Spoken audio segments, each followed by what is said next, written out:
everyone. My name is Anna Kachikyan, and you're watching the Armenian Report. Thank you so much for joining us. I'm so excited. This is a very special edition of the Armenian Report, as I have a team of a couple, what is it called? I don't know. A few of my peers with me, where we are going to discuss Nikol Pashinyan's speech from Grand Park. This was a historic moment, and I believe that it deserves a step-by-step explanation of what was said, how it was received. But first up, in no particular order, I'm going to introduce our panelists, okay? Stepan, Khzrtian. Got it. Yes. Stepan is a licensed attorney in Armenia and California. He is the founding partner of Legal Lab, an international business law boutique. He heads Huis Foundation, a nonprofit that supports and connects Armenian bright minds committed to building Armenia and the Armenian world. And he is also actively involved in the activities of the Western Diocese of the Armenian Church.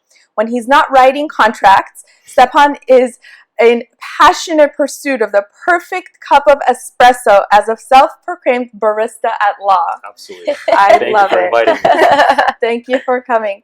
Next up, we've got Zaven Charkchyan. Zaven is a graduate of the USC Marshall School of Business. He has previously worked at the Institute of Armenian Studies and in joint cooperation with CivilNet as a translator. Where were you when I needed you? Zaven had also previously worked in Armenia for Ameria Bank CJSC and currently is a financial analyst at Wells Fargo here in Los Angeles. Zaven is an avid follower of Armenian politics and current events. He closely followed the events in 2018 with the Armenian Revolution, both while in Los Angeles and later in Yerevan. Thank you for having me. Thanks for coming.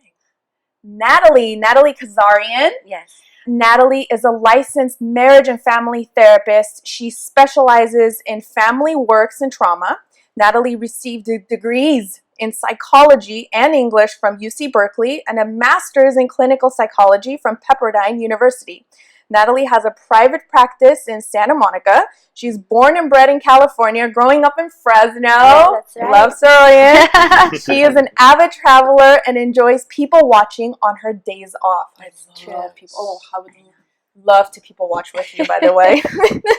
All right. As I said, the purpose of this live is to go over Nikol Pashinyan's speech from Grand Park, step by step, and we are here. We're gonna dissect every bit of everything he said. What's so special about this is having Natalie here. The reason why I say that is because it was really important for me to have someone who is going to go deeper, take a deeper dive into the human psychology of how it was received by the diaspora, especially because this was a huge historic event, and I want to understand the human psychology behind it. So, Natalie, you're the voice of reason today. Anytime the three of us are, please check us. I'll do my best. Yes. You were born and raised in California. Yeah, so I'm actually third generation Armenian American, and it's been a wonderful it's wonderful to come on your show because growing up in Fresno, I believe that the community there is a little bit different than the community of Armenians in LA. Just being that a lot of us are not immigrants, and so having the Prime Minister come to Los Angeles and speak to us, I think that this is going to reverberate way past just the four of us here. And I'm so glad to be here. Thank you for having me. Thank you. Yeah. Before we start, what I always do is I always want to introduce Armenian-owned businesses and companies. And our first one is Henry's House of Coffee. Cheers, you guys. Cheers. Cheers. We have to think of a word to say if we want to do this with coffee. With coffee, right? Yeah, different than cheers. Different than cheers. Or I don't know. I like that. Bottles Zartnetin. Bottles Zartnetin, not bottles Zartnetin. That's a good one. All right, while you guys are tasting the coffee, I want to talk about Henry's House of Coffee. They are an Armenian-owned business, and they've been roasting coffee in San Francisco since 1965. They are extremely proud of their heritage, and so proud that they have incorporated Armenian soorj on their menu. And Sorry to interrupt. So I wanted to ask. So it's not only Armenian coffee.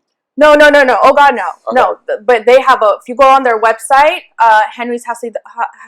henryshouseofcoffee.com, Mm-hmm. they have a whole section just for Armenian coffee. Okay. And like how to make it, In and addition videos, to like our regular like of American. course, yes. What makes their coffee special is they hand roast 6 days a week. Wow. And so also, I encourage everyone to go to Henry's House of Coffee and purchase Armenian coffee, because $1 of every Armenian coffee that you order, they donate to the Armenian Eye Care Project. That It's is a fantastic. win-win for Amazing all. organization. It's Where's that law? What do you think? It's amazing coffee. I received Henry's House of Coffee is a Yes. special package that you can send for New Year's as a gift. Mhm. It has special 3 different types of coffees in it, including Armenian coffee. Yep.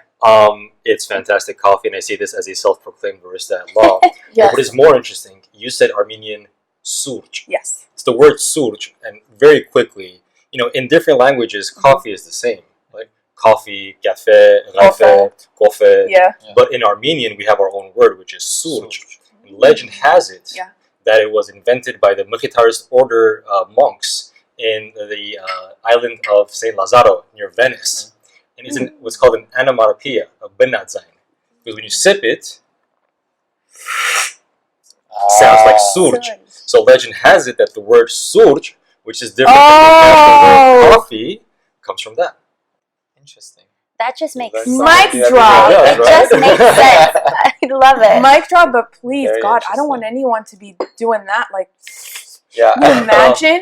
It's the You're on a pleasure first that you date? get from Well, that incorporates And then- almost every sense, right? You're tasting it, you're touching it, you're You're hearing you're it. hearing aerating it. Yeah, it. you're aerating Yeah. it. There's aromatics. It's beautiful. Well, I'm glad we have a barista on hand, just in case I have any more coffee questions. Right? Freestyle Oh, excuse me. JD. Fact check. All right, so let's get started.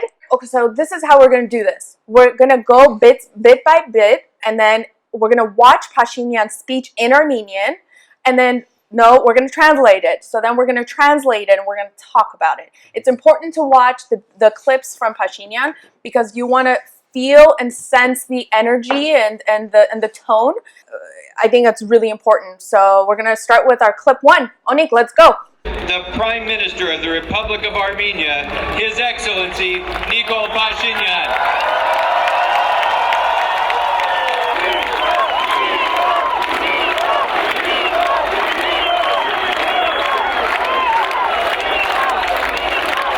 Սիրելի ժողովուրդ, Լոս Անջելեսի, Կալիֆոռնիայի, Ամերիկայի Միացյալ Նահանգների հպարտ հայություն ողջունում եմ ձեզ։ Ուզում եմ մի փոքր շրջանցել դիվանագիտական նրբությունները եւ բոլորի դիմել այնպես, ինչպես թելադրում է սիրտս եւ հոգիս։ Հայաստանի Հանրապետության հպարտ ու դուխով քաղաքացիներ, ողջունում եմ ձեզ։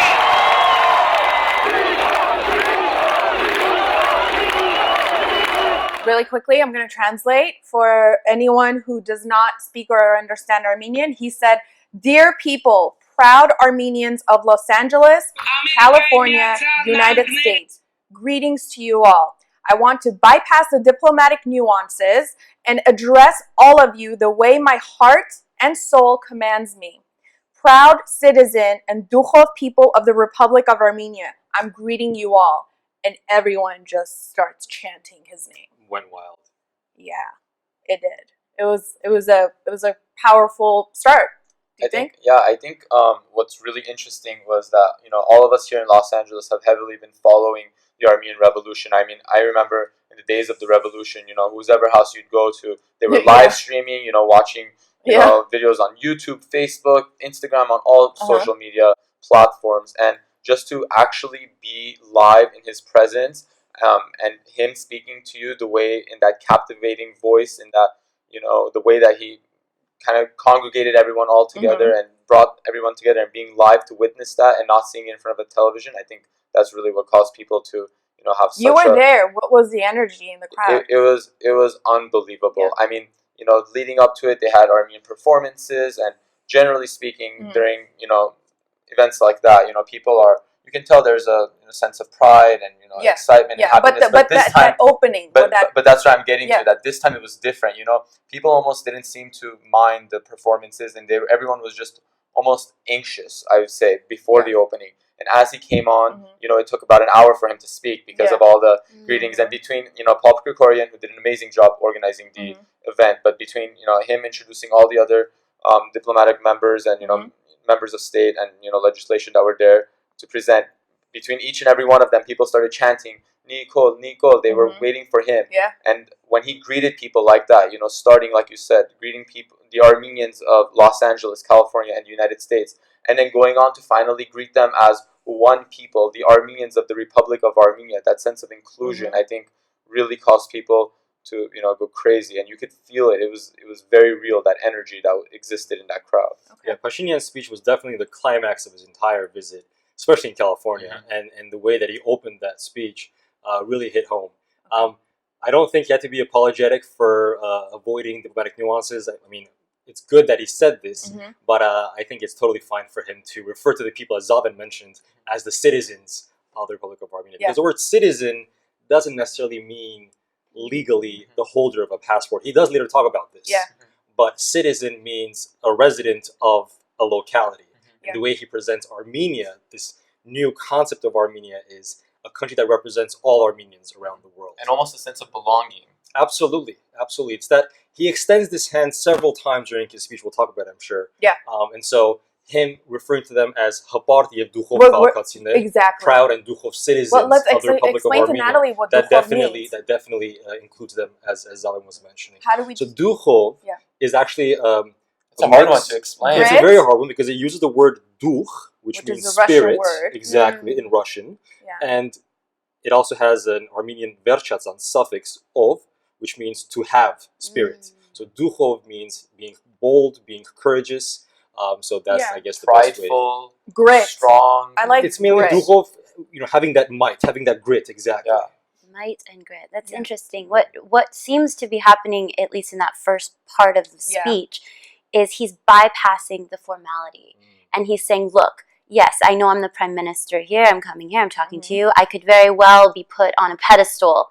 I could be seen as some type of superior, but I'm coming down to you and I'm speaking to my people and we are all the same. Correct. So there is that sense of inclusion, but he also bypasses what usually happens where this is the Prime Minister, we must sit here and, kind of like button up, but he's right there with everybody and I think you get that sense of energy from him. All right, let's play clip number 2 now. Ամերիկայի Միացյալ Նահանգները մշտապես սատար են կանգնել Հայաստանի Հանրապետությանը եւ հայ ժողովրդի Հայաստանը, Արցախը եւ համայն հայությունը երախտապարտ են ԱՄՆ կոնգրեսի եւ Կալիֆոռնիայի ներկայացուցիչների պալատի այն անդամներին, ովքեր իրենց ազնիվ ու անաչառ գործունեությամբ մեծապես նպաստել են հայ-ամերիկյան բարեկամական կապերի զարգացմանը։ Երախտագիտությունս եմ հայտնում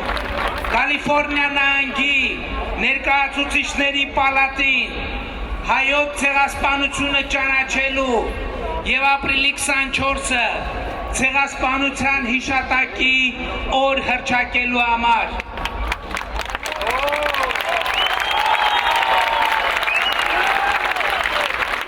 Read what he said. United States has continuously supported Armenia and its people. Armenia and Artsakh are grateful to the United States Congress and House of Representatives for their honest and unbiased actions in helping promote and develop friendly Armenian and American relationships. I'm expressing my gratitude to the state of California for their recognition in the Remembrance Day on April 24 for the Armenian genocide.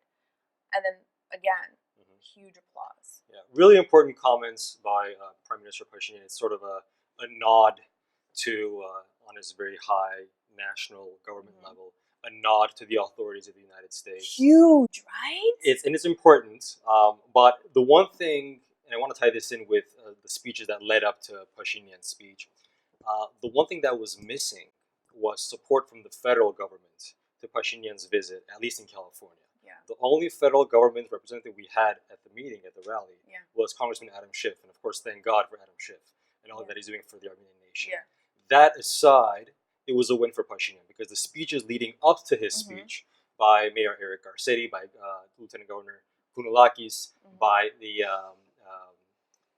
Anthony Portantino, Senator Arun Kazarian, it was all a portrayal of overwhelming support for our nation, our democracy, and this was Pashinyan's response to that nod. But that point was sorely lacking. The lack of federal government support to Pashinyan's visit in California, at least.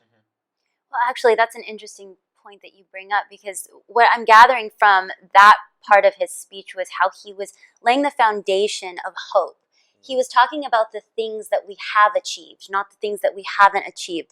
And there's something about noticing what we already have done and having that as a foundation versus always looking at the things that we're wanting or yearning for. Because I think that's kind of an older way of, not an older way of thinking, but it's a way of kind of slashing all of the gains that we've already made. Yeah, of course he wasn't going to talk about what we're lacking. But I'm saying this is for our audience, that sort of an analysis of this opening part of his speech that hopefully would have had more federal government support present at the rally. Okay. I personally got goosebumps that we have finally like our head of state standing He's on not head of state. Sorry, Head He's of government. Exactly.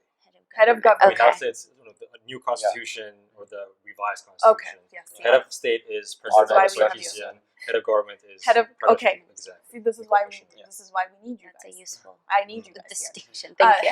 An Armenian head of government standing on American soil and thanking the United States so publicly. I was like, because there's a lot happening in politics. And I think we'll get into that, but he touched on the fact that Armenia is in a little bit of a strange geopolitical setting with trying that Russia's are. We'll touch on this later. We're not. This is your opportunity. So yeah, I mean, well, okay, I'll get into this and then I'll go back to the emotions at play when he was saying that. So he did mention that Russia is our strategic trade ally and military ally. Yeah. Georgia and Iran are the only two countries out of the four that we have open borders with, and it's crucial to Armenia to maintain open borders with, and good positive relations with both of those. Yet at the same time, Armenia has strong cooperation with the West, meaning the United States, the European Union, and the broader West, for whatever that entails, Norway. I wanted to touch really on the emotions that he was targeting, and maybe Natalie, you can help us dive a little bit deeper into this. But I think that one of the first aspects that he tried to target was what I call, and what we all might call, is diasporan guilt. Almost, it's almost the guilt of living in the diaspora, the guilt of not living back home in Armenia. And I think he targeted that very specifically by explicitly saying that everyone that lives in this country, you are living in a good country. The country that you are living in has supported Armenia, has helped Armenia, and we are thankful to this country. It almost helped give people a sense of dignity and a sense of pride, not only in their Armenian heritage and not only in the Republic of Armenia, who, for lack of better words, we can all, trace our ancestry to Republic and, Greater Armenia and whatnot. But as well as having a sense of pride that we are here, that we are living here, and it's not shameful to do so. And he touched on that a little bit later on too, when he talked about why. We're gonna get. That's we're a gonna get to that. fantastic point, Zaven. We're gonna get to to that. that Oh, scene, yeah. but what's interesting is that he presents Baruch Sevak's poem, and then the first thing he says immediately after that is what you just mentioned. All right, let's roll. Let's get to that. Yeah. Are we going to that now? Yeah. Okay, cool. Let's go to that. Այդ առիթով կարդալ մեր մեծերից մեկի Պարուր Սևակի մենք քիչ ենք սակայն մեզ հայն ասում բանաստեղծությունը եւ ինչու պիտի չհպարտանանք կամ պիտի լինենք ու դեռ շատանանք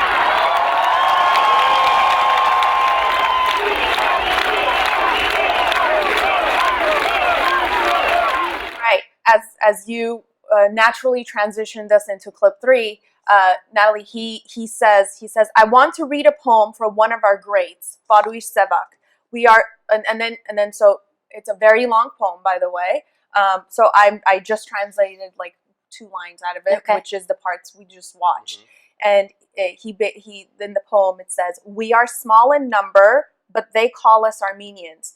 And why shouldn't we be proud? We are here we have to be here, and we will multiply. And personally, I got goosebumps watching that, because when he, towards the end was when he said, like, this is the line of the poem, when he says that, the entire crowd knows the poem, and they're reciting. Yeah, no, that being there, everyone was reciting it. I was reciting the poem, and then it ends, and they're just like chanting, because he tugged at their emotions through culture, through poetry. Take it away. I had to say that. That was a powerful moment for me. It was Baruch Sevak's poem in Kachikyan can quintessentially describes the nature of Armenians. It is, in a sense, our national ideology, our national psyche in one poem. And I think his use of that poem specifically was very strategic, and also a call to the hearts and minds of the Armenians located in diaspora, because that one poem is among the most popular ones being learned and recited and translated in Armenian schools outside of Armenia. So with this poem, he builds this bridge that is based on our common ancestry, our common heritage, and our common future. So definitely a win by Mr. Pashinyan to recite that poem. I have to say, though, that there's one line in that poem that I take issue with, that we have to sort of check ourselves as a nation. Oh, the second line. My mom said it's the second line out too. Where it might have been different in the early 20th century when Baruch Sevak wrote the poem. But it goes, «Մենք քիչ ենք սակայն մեզ հայ են ասում, մենք մեզ ոչ ոքից չենք գերադասում». Yeah. That line goes, we don't consider ourselves superior to anyone else. I think that maybe towards the end of the 20th century, the 21st century particularly, we've started to drift away from that modesty, that humility. We have to bring it back. We have to regain our footing as a great nation, which sees ourselves in the unity of different nations of the world. I thought you were getting at we had to just change the poem. No. We have to regain, because that's a very important, that humility, that modesty that comes with being Armenian has to be recovered. But that aside, of course, it's just a comment I'm making. Yeah. That aside, Sevak's poem beautifully summarizes our national psyche, and Pashinyan reciting it in full, and as Zaven mentioned, the crowd reciting along with him, was that magical moment when he connects with the diaspora. Yeah, and that's like, see, he started like United States and politics, and then he was like, boom, dive right into like the hearts and the emotions of the people, and he got it because everyone's like reciting it with him, and I was like, yeah, it's kind of a chilling experience. It's once again very energizing. I think what we've found from the audience who was there that day is there's that sense of inclusion again. I think that there's this general theme throughout this entire speech of including all of us Armenians as one nation, as one people, versus the people who are still in Armenia, the people who are in Russia right now, or in the United States, or those of us who speak Armenian or who don't speak Armenian. You know, there's these fragmentations, rather, that even within the Armenian identity that we have. And what he's doing is he's coming around and saying, look, maybe with this poem, with the way that he's kind of bringing everybody together, it's actually one of the cornerstones of a healing, how we heal as a people. And so what he's doing is actually very psychologically aware. I don't know if he knows that he's doing that, but this, once again, reiterating the sense of inclusion is beautiful. And then, of course, the connection with the people there and them chanting it back or reciting it with him. I mean, I imagine that was a magical moment. An amazing moment. He also added that to one portion of the poem goes that wherever we've been, we've built bridges and we've tied arches. And then he turns around, he's standing in front of the Los Angeles City Hall, he turns around and says, just moments before walking out here, was it Mayor Eric Garcetti? Yes. Was it Eric Garcetti that informed him that those arches were either designed or built by an Armenian? And I also know that I think the doors were also designed by an Armenian. I've read that somewhere as well. See, even you saying that right now, I got a little chills, right? He's saying that it's not just a poem. It's not just, us feeling it's good alive. about ourselves. It's alive. It's alive. true. It's right behind us. It's this right here. It's this there. yes. It is. We are making that is just within us. If we take something good, we return tenfold. And of course, that's a message to the authority sitting there that Yes. we as a Yeah. nation, we build and we give. So now that he read the poem, now we're diving right. He goes right into it, and these are his messages. So as we play the clips, let's stay relevant to that clip because there's a lot. So Okay. let's just specifically talk about that Focus on scene. that. Yeah, because then otherwise we'll repeat ourselves. So let's play clip number 4 now. Այսօր ես եկել եմ այստեղ, որպեսզի շնորհակալություն հայտնեմ ձեզ եւ իդեմս ձեզ շնորհակալություն հայտնեմ ամբողջ Սփյուռքին։ Ես ուզում եմ ձեզ շնորհակալություն հայտնել, որ Թավշյա հեղափոխության օրերին դուք ամուր կանգնած էիք Երևանի Հանրապետության հրապարակում։ Այո, կապ չունի ձեզնից ով է ֆիզիկապես ներկա այնտեղ, բայց մենք բոլորս Հանրապետության հրապարակում այդ օրերին զգացել ենք ձեր աջակցող շունչը, ձեր հզոր ներկայությունը, ձեր մեծ էներգիան, եւ դուք եւ մենք միասին ենք կերտել ժողովրդավարական եւ ժողովրդական այն հաղթանակը, որը այսօր նոր փառք է բերել Հայաստանի եւ հայ ժողովրդի։ Այսօր ամբողջ աշխարհը Հայաստանին համարում է ժողովրդավարության հույս եւ այդ հույսը նաեւ դուք եք կերտել։ All right. He says, I came here today. So now he begins, right? He says, I came here today to thank you and say thank you to all of diaspora. I want to say thank you because during the Velvet Revolution, you all were standing firmly alongside us at the Republic Square in Yerevan. Indeed, it does not matter if you were not present physically, but we all felt your supportive spirit, your powerful presence, your huge energy. Together we accomplished this democratic victory, and this victory has brought glory to Armenia and the Armenian people. And today, the entire world considers Armenia as a glimmer of hope for democracy, and that hope was built by you too. Mic drop.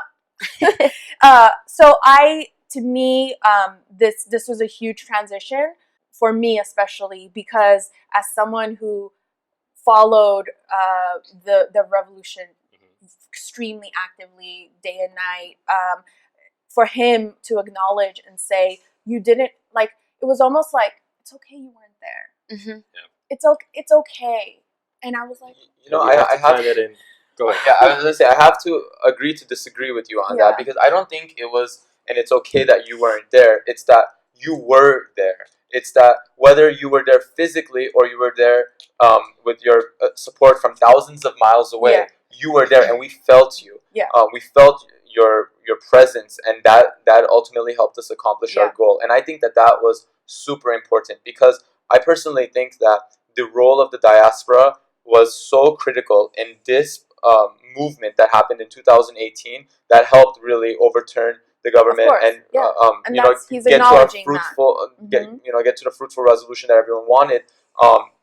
This, you know, compared to the previous, you know, past 5 or 6 years when Yeah. there's been a lot of political turmoil in Armenia, but hasn't accomplished as much just because there hasn't been the same level of engagement from the diaspora. So I think that he's really trying to show people that what you did when you went out in Glendale in front of the consulate general, when you closed Broadway, thousands of miles away, you know, many people can sit back and say, why is that important? Yeah. You know, what does this change? Yeah. He is saying it did change a lot. Yeah. You did do something. He's giving people a Yeah. sense of That's what he is saying. That's exactly what he's saying. But how I perceived it, Yeah. there was this guilt, and him saying, It's "No, okay. it's okay." Well, I'm really glad you brought up that feeling of guilt because the function of guilt, although I won't go into all of the different ways that we feel it and why it's good or bad. However, guilt is something that when it happens, it makes us not want to do that thing again. So it basically isolates a person or isolates a people.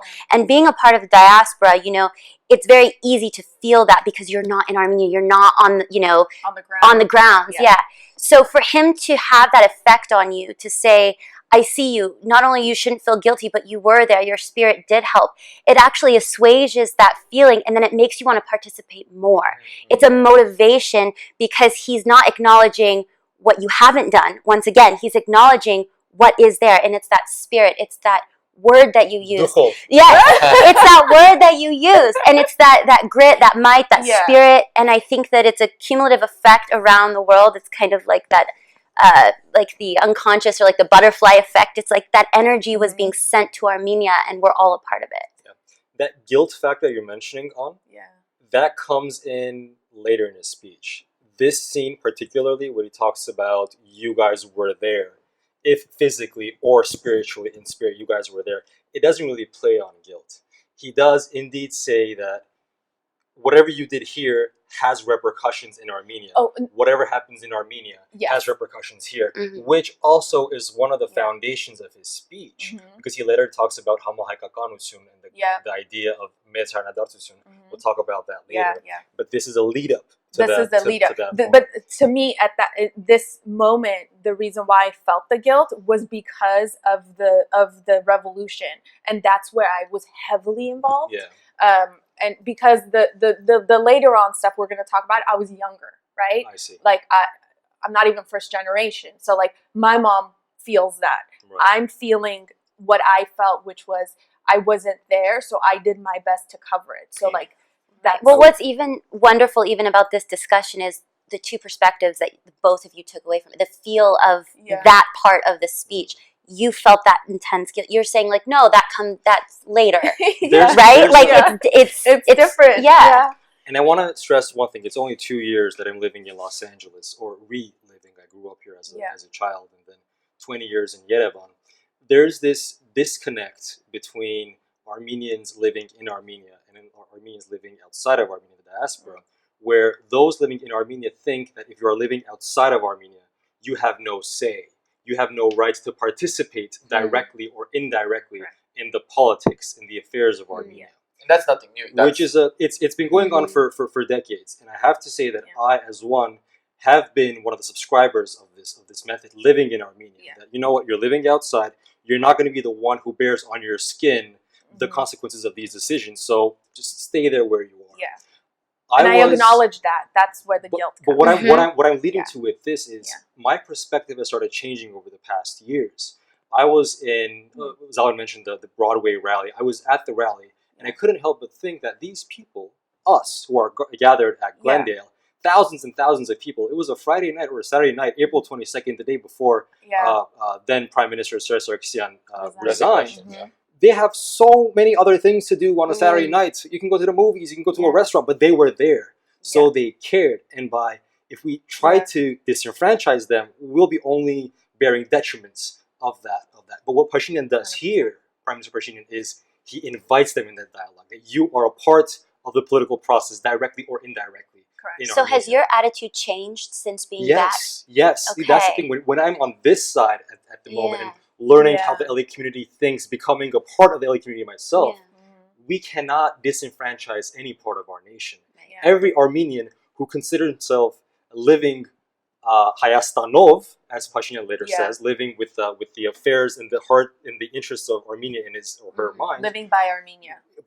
We can't disenfranchise them. Everyone has the right to an opinion Armenian. at least about Armenian affairs. It's a matter of how we translate that opinion into actionable policies for Armenia. And if I can interrupt for a second. So during the revolution, during those days, you were here in California. I was here in California. Okay. Yes. And so how did you feel going to those protests? Did you feel like what you were doing was important? Did you feel like what you were doing would have repercussions thousands and thousands of miles away on a different continent? Absolutely.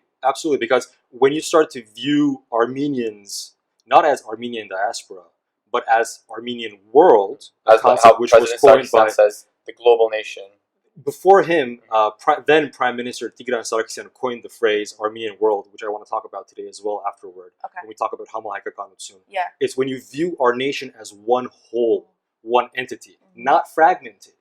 One whole that is coalesced around the reality of Armenia, and Armenia being the Republic of Armenia and the Republic of Artsakh. When you think of Armenians in that framework, you understand that everything that happens anywhere in the Armenian world has repercussions throughout. It's like a big pond, a big ocean, if I may.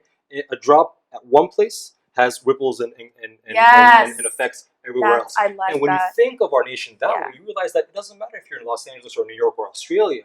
Whatever you do matters for Armenia. Whatever happens in Armenia matters to you as well, right? So when I was participating in the rallies here in California, in Los Angeles, not all rallies were to my liking. There were a few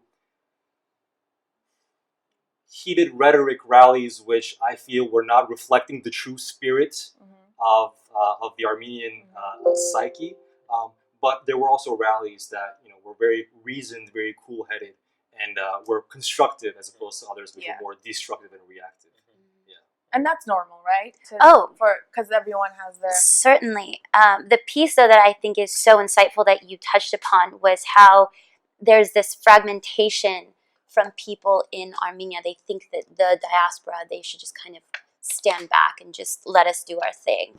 But it's through that coming together that there's a greater narrative. There's more cohesion in our story. And once again, if we look at the way that we heal as an individual, as a family, or as a nation, as a race, it has to do with bringing together, integrating people, not disintegrating or fragmenting people. And that's his entire speech. And that's his entire speech. That's his, All right, let's go. I was going to say one more thing I wanted to touch on.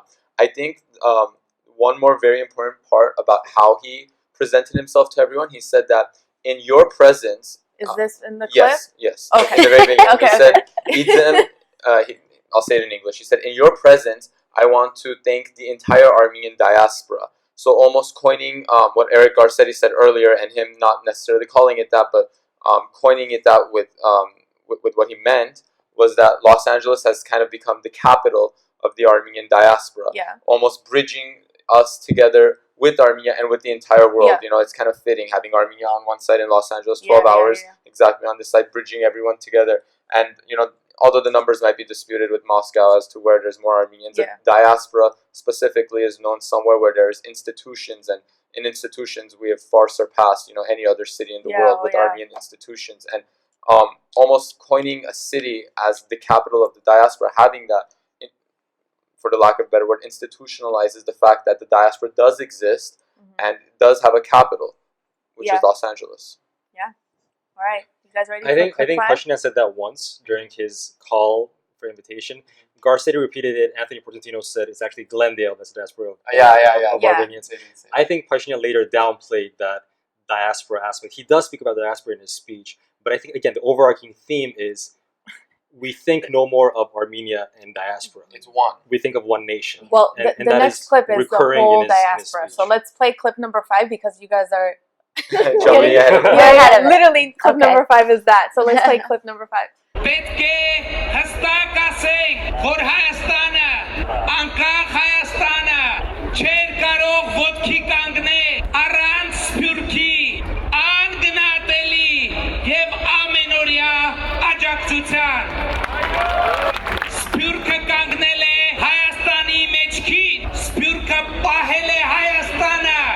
But he says, we have to be clear and say that independent Armenia could not stand up on its own 2 feet without the daily support of the diaspora.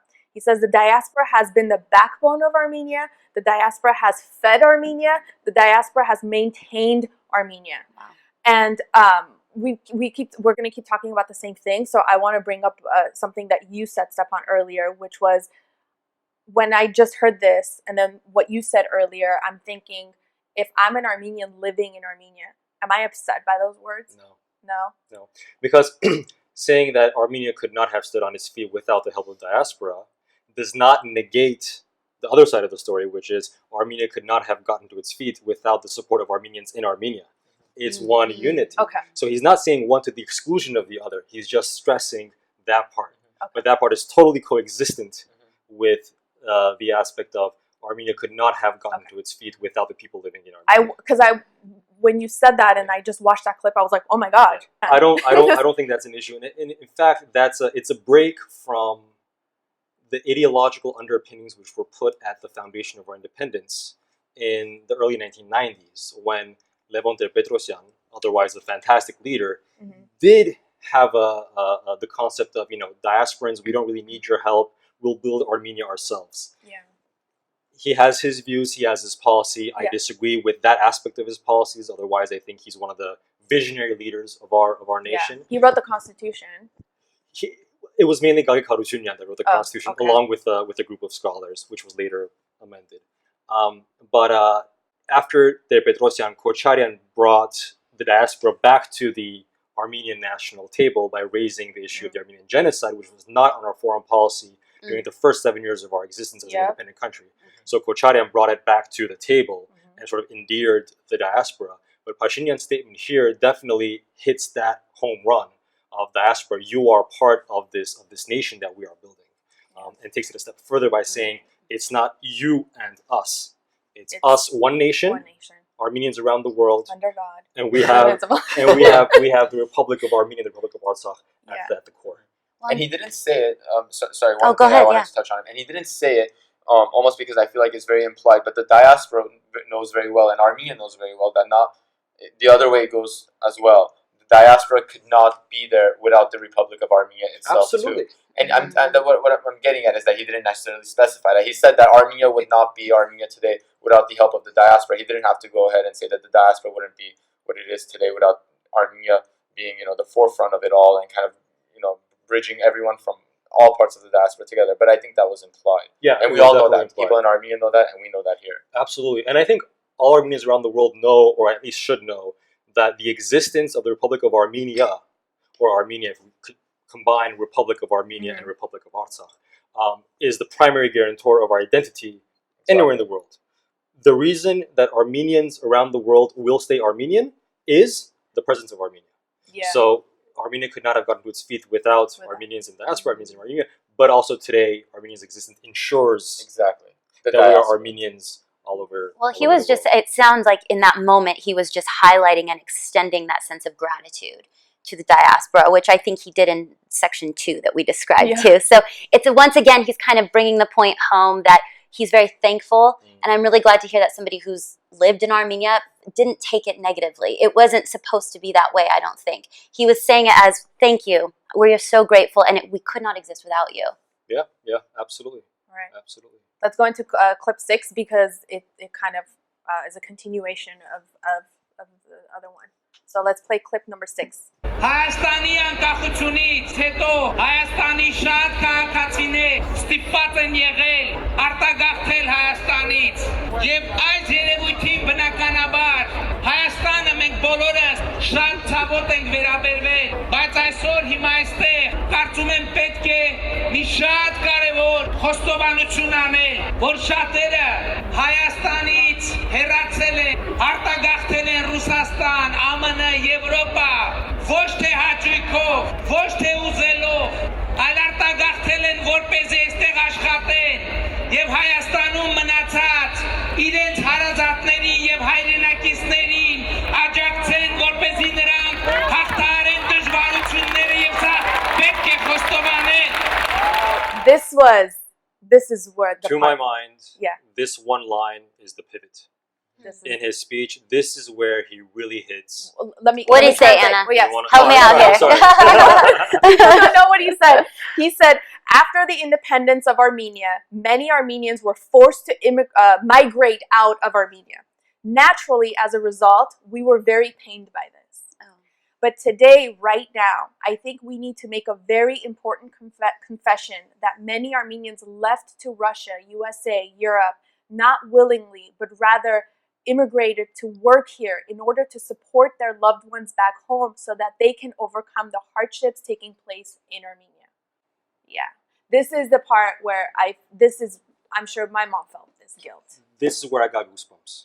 Yes. And I get goosebumps now too because this is one of that prickly parts of our national narrative that you left the country, you fled the country to exile. Just the word, sorry if I may interrupt, the word in Armenian, lakel, Hayastana du lakeles, that word has such a negative connotation. Like betrayal. It means to leave, but it's almost so much more severe than to flee. To flee. Yeah. Like you're a prisoner in that country. Yeah, to leave everything behind and out of desperation. Out of desperation, but almost in a negative way. Like you didn't abandon. Abandon is the word. You didn't stay here. You didn't fight with us. You left. You took the easy way out. That's and the pain that can come from those who are still there. Exactly. So he nipped at that. And the thing is that this is very much still a live issue. people till this day see Armenians who are living outside of Armenia, especially those who left Armenia in the tough years of Armenia, as betrayers, as traitors, and which has the opposite effect as well, right? Because those who have left Armenia in the early years of Armenian independence, knowing that they are seen as traitors, start having this resentment towards Armenia to an extent that, if I may use an Armenian phrase, which I'll translate, Thanks. որոշների համար Հայաստանում ինչքան վատ, այդքան լավ. And those who have left Armenia, who have abandoned or seem to have abandoned Armenia during those years, seeing themselves as being seen as traitors, started to think, well, we left Armenia because Armenia is in such a dire state. Justified. It is still in a dire state today. It legitimizes our being in the U.S. today. So there's this tension, this prickliness among different parts of the nation. When Pashinyan comes forth and says, hey guys, it's not your fault. We know that you didn't leave out of pleasure. You didn't want to leave. You left out of necessity in order to have the capacity to support your kinsmen, your family, your compatriots living back in Armenia. That changes the narrative. This is such a fundamental thing to say. And if we say it more and more and more, we'll realize that in that paradigm, we're shifting our paradigm from one based on guilt and accusations and betrayal to one based out of necessity and supporting each other. Because he later continues to say that were it not for the diaspora, we would not have the Lindsay Foundation, Charles Davor's support, AGBU, and the other organizations that he mentions. He ties it in, that prickly narrative, changes the paradigm, and shows what the diaspora has done for the country. And the audience for this is as much people living here as it is people living in Armenia. And hopefully it'll have that impact of changing the minds of the listeners as well, both in Armenia, who might accuse those having left Armenia in the early independence years, and those living here, that they let go of that resentment, let go of that feeling of guilt and betrayal, and realizing that, no, we did something that's good, and we should continue doing even better for our country. And almost want better for Armenia at that point, because because Armenia's economic or any way of Armenia not performing as it should, as a successful country, is no longer a legitimizing factor of your presence here. And if I can take what you said and just go one step deeper, one step further back into history, the wave of Armenians coming to the United States in the post-independence years of the early 90s was the second large wave of Armenian immigration from the Republic of Armenia specifically, is what I'm talking about. The one before that was in the late 70s and the 80s when the Soviet Union kind of opened up the borders and a lot of Armenians came over. And I think that he also targeted those people, for example, my family, who came to the United States much earlier in the late 70s. And he also targeted those people because those people were victims of unsewn wounds from when they originally emigrated to Armenia back in the late 40s. And this has almost been a problem in Armenia that has never been addressed and is like the white elephant in Armenian politics. And let me kind of give the background, and you help us dive deeper. But these are things that haven't been addressed. Yes. That's why there's so much to talk about. Exactly. It's like, don't talk about it. And not only has it not been addressed, it's never been accepted either by the masses. And what I mean by this is that a large group of Armenian immigrants moved back to the Soviet Republic of Armenia in the late 40s, and I think 47 and 48 after World War II. These were Armenians that were most likely never had stepped foot in their ancestral lineage, had never stepped foot in the boundaries of the current Republic of Armenia. They were from Western Armenia, they were from Old Armenia, lands that they were persecuted and forced out of. They fled to Greece, they fled to Syria, they fled to Lebanon, they fled to Israel, and from there they had the great Armenian repatriation, which is the term that Nikol Pashinyan is now using again for what he's insisting, and we'll get into that later. But those people went back to Armenia in 1947 and 1948 with this sense of pride and happiness that we're Armenian and we're doing something great by going back to the Republic, back to Armenia as it was known. But the people in Armenia didn't see it that way. They saw it as, well, Armenia, a historical fact, gave the most lives in World War II per capita of its population. We've lost so many people. That's why World War II is so important, and there's monuments up and down Armenia regarding World War II. We've just lost so many people there. And when the Armenians from the diaspora of that time, which was geographically very different from the diaspora of today, went back to Soviet Armenia, they were seen as you're coming now when times are good. Where were you when times were bad? Where were you when I lost my brother, my husband, my father, my grandfather? And the Armenians coming from the diaspora almost, said that we were never here to begin with. Right. Now we have the opportunity to come. And many of those were never accepted fully into Armenian society because of that, and left with those wounds, with those scars. They came here knowing that they were not accepted there, even though it wasn't really up to them, how they got to Armenia in the first place. And I think what Pashinyan said about people did not leave because they wanted to almost addresses that wave. It addresses their grandparents that came in the 40s, and it addresses their grandparents that left historical Armenia during the genocide. And it kind of just takes every single wound that hasn't been talked about, every single issue that hasn't been addressed, it wraps it all up, and it says, not almost like we're sorry, but we understand. Yes. So what I'm hearing you say is during that time, there were two separate narratives within the Armenian identity, and depending on which part you were in, you had that different story told to you. Exactly. And that story carries from generation to generation. So the people who went to Armenia in the 40s and said, we're here, this is great, we're here to be Armenian, that was the excitement, that was the energy that they were trying to bring, but there was a resistance. There was a resistance in the narrative of the people who were currently living in Armenia. And so you had that tension, that conflict. And so I think, again, what Prime Minister is doing here is he's converging these narratives, or rather even expanding the narrative of the Armenian people to include all of these separate fragmented narratives as a way of saying, let's all come together and once again have a cohesive story. Because once again, it's through these stories, through these narratives that are told down from generation to generation, it's what creates our mindset. It's what creates what we believe we deserve. I mean, we can go down to the individual level of how trauma or suffering or pain is passed.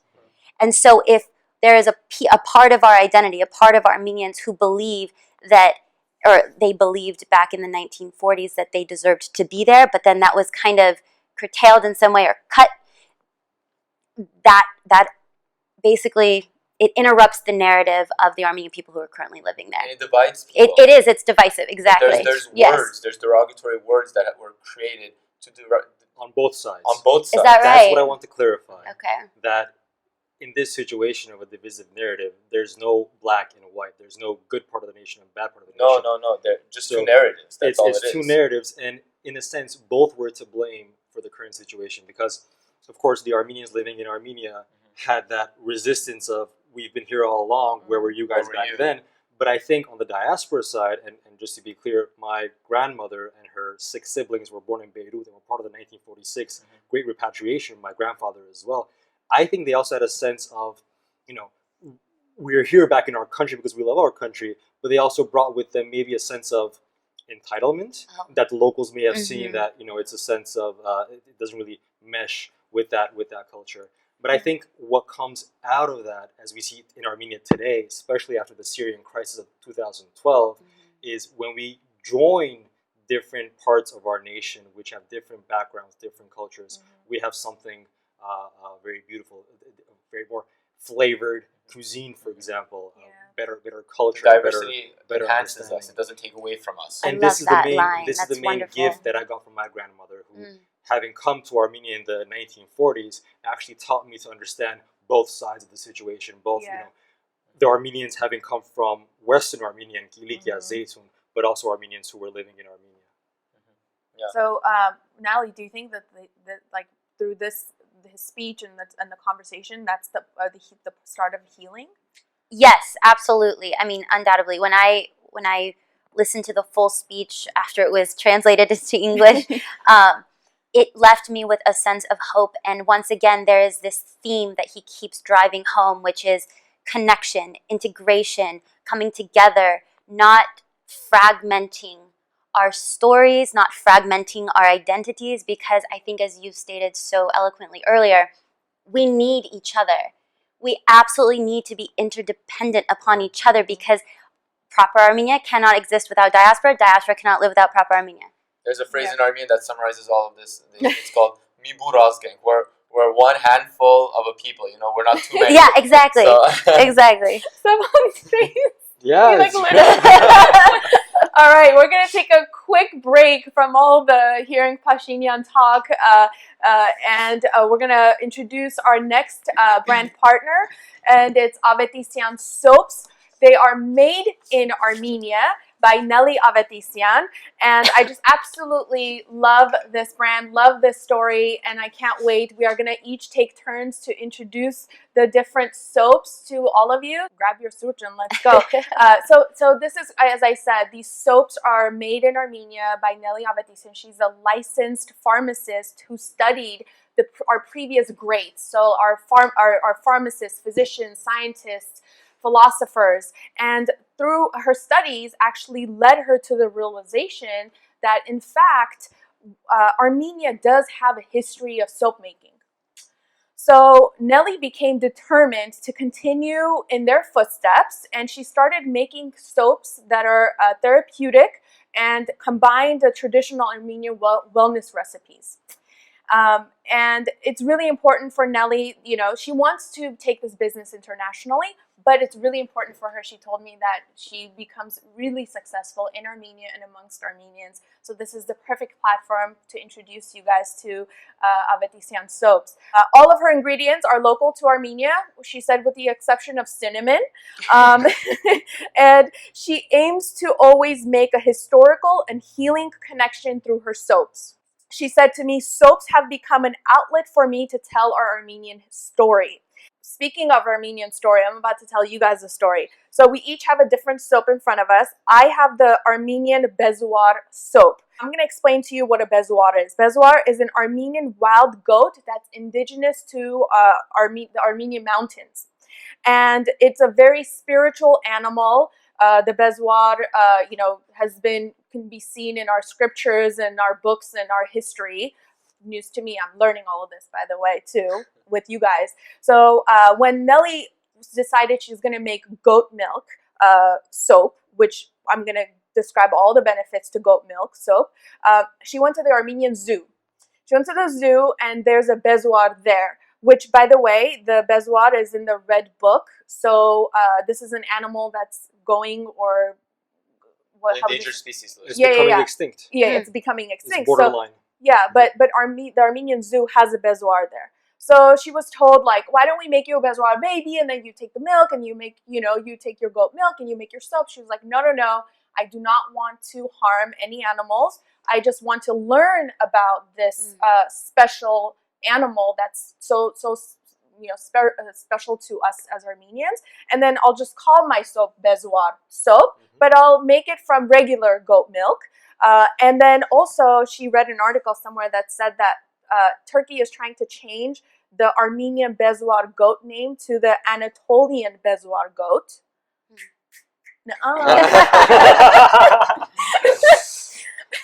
So this is Is bezoar the name in Armenian? What you said another word. What was the other word you said? I didn't mention another word. Or you said another word. I thought it was a khoy, but No, I don't think so. I think it's a bezoar. I think it's a bezoar. It's a bezoar. It looks like a khoy, as in a ram. Yeah, but it's not the mountain. It's not the Armenian mountain ram.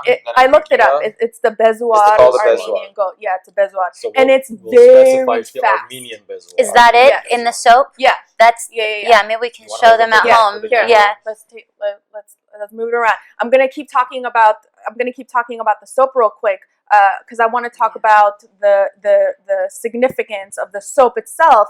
It's so goat milk is supposed to be extremely gentle. Zoom in on that? I don't think so. No, Can we zoom in on this? no, because we need someone. There Oh, there it There is. we go. Is it out of focus? Pull it back. There we a little go. bit. there we go. There you can see it. Look at Okay. that. Nice. Yeah, you got a good shot right there. It looks like a gochak. I wonder if the gochak is the same. Sounds as the like a bezoar. lachar. Well, no. Gochari comes from the word gochak, which is the dance of the gochaks, the rams hitting each other on the head. I wonder if it's. That's what I was getting at. That's why I I wanted wonder to if ask. it's the same. I feel like Girlfriend Nelly. Ida would I know feel like better. Nelly is watching this live right now and screaming on her iPad because she wants to us describe the everything. answer. But really quickly, I Not wanted only to is talk she about. hearing it, she's hearing it all twice. So the goat milk is extremely beneficial to the skin. It has a Q10 enzyme. I was like, what is that, Nellie? She said that it's a unique enzyme that you don't find in everything because highly moisturizing. So it's highly moisturizing, very gentle. It heals irritation, swelling, slows premature skin aging, and improves skin pigmentation. So that's I have the Bezuar goat story. Stepan has the flax soap. Ladies and gentlemen, this is a flax soap. It says flax here in Armenian vush, but I know it as katavat, katavatidzet. And Nelly is making the flax soap based on an age-old recipe by Satanik Tatik. Satanik Tatik is from the village of Beringetashen of Martuni. And apparently Nelly ran into Satanik Tatik's grandson at a conference. And well, because Satanik Tatik has passed on for a while, right? Okay. Because this is old, yeah. Right, and yes, she was they said 1915, 1920s. Okay. Yeah. So the grandson passed on Satanik Tatik's recipe to Nelly, and so we hold it today. And legend has it that the flax soap and flax oil generally is very healing for men's scalp, in the term that you can regrow your hair if you use flax soap. I think I'm a bit too late. The irony is not lost on us that you are introducing this soap. I am immensely amazed by Anna's wonderful sense of humor for confiding me the presentation of the flax soap. But you lather it, you put it on your scalp, and you have hair as thick as broccoli. I've been using it for years. There you go. And I had to make my hair today too. And this is a little known secret, but I actually spend over 5 minutes choosing shampoo. Let that sink in. I spend 5 minutes. Well, if you use this soap, you don't. It takes the guesswork. You save 5 minutes. Yeah. So just to say that this soap, when Nelly combined her recipes with like modern technology and all of that, this soap is not saying that it helps hair growth. It's just when Satanik Tatik made this, and then like in the village, their hair started to grow, and they were like an accidental benefit. Yeah. Like penicillin. You just stumbled upon it. The new penicillin, everyone. Yes. But for hair growth. Yes. But for that, what are the benefits for this? So flax soap can alleviate psoriasis, vitiligo, eczema, and callus. And it can also be used as a cosmetic soap. Some users have noted improvements and complete cure of their foot callus. Especially for men, men put it on their hair and it helps with dandruff. As an attorney, I have to say that I do not guarantee that the use of flax soap will regrow your hair. I have not used it myself, so I can't say. There you go. Okay. All right, Nelly has the apricot soap. I'll try to do this soap justice because let me say, it smells so good and the touch to my skin is soft and velvety, but not oily, which is a hard balance to get. So this soap is called apricot soap, and in Armenia there are many different species of apricots. And I was mentioning earlier how the apricot in its scientific form is known as the Prunus armeniaca, which means the Armenian plum, originated in Armenia. Right. Well, and as we know, the apricot or apricot, however you tomato, choose to say it, is the official fruit of Armenia, right? Yes. So the cultivation of apricots dates way back in Armenia, to prehistoric times. So there are many health benefits to using the soap and this particular fruit because of the rich symbolism that is in Armenia. The unique way that Nelly makes this soap is she uses the entire apricot fruit. So she uses the fresh fruit, the milk from the apricot kernel, and then she makes the cold pressed oil from the apricot seeds. And I imagine here, you guys feel this. It's like interesting and it's such a nice silky feel. There's many health benefits to this. It cleans your pores, it eliminates skin pigmentations, and it reduces wrinkles. And this particular soap is for your face and your body. So I'm excited to use it. I actually am really glad that we are highlighting her soaps because it's such a wonderful product. And I like the Armenian symbolism, the 8-pointed star on the soap. They're all hand carved. Are they? These are all hand carved. All hand carved. Wow, look at you guys. This is insane. Like, how do you say this animal again? Bezoar. Armenian Bezoar. Armenian Bezoar, not the Turkish Anatolian Bezoar, Right, but not this Bezoar. Bezoar. It's really beautiful and artistic. So you're gonna get some art as well in your shower. Yes. So to package all of these soaps, we have what we have here called torke.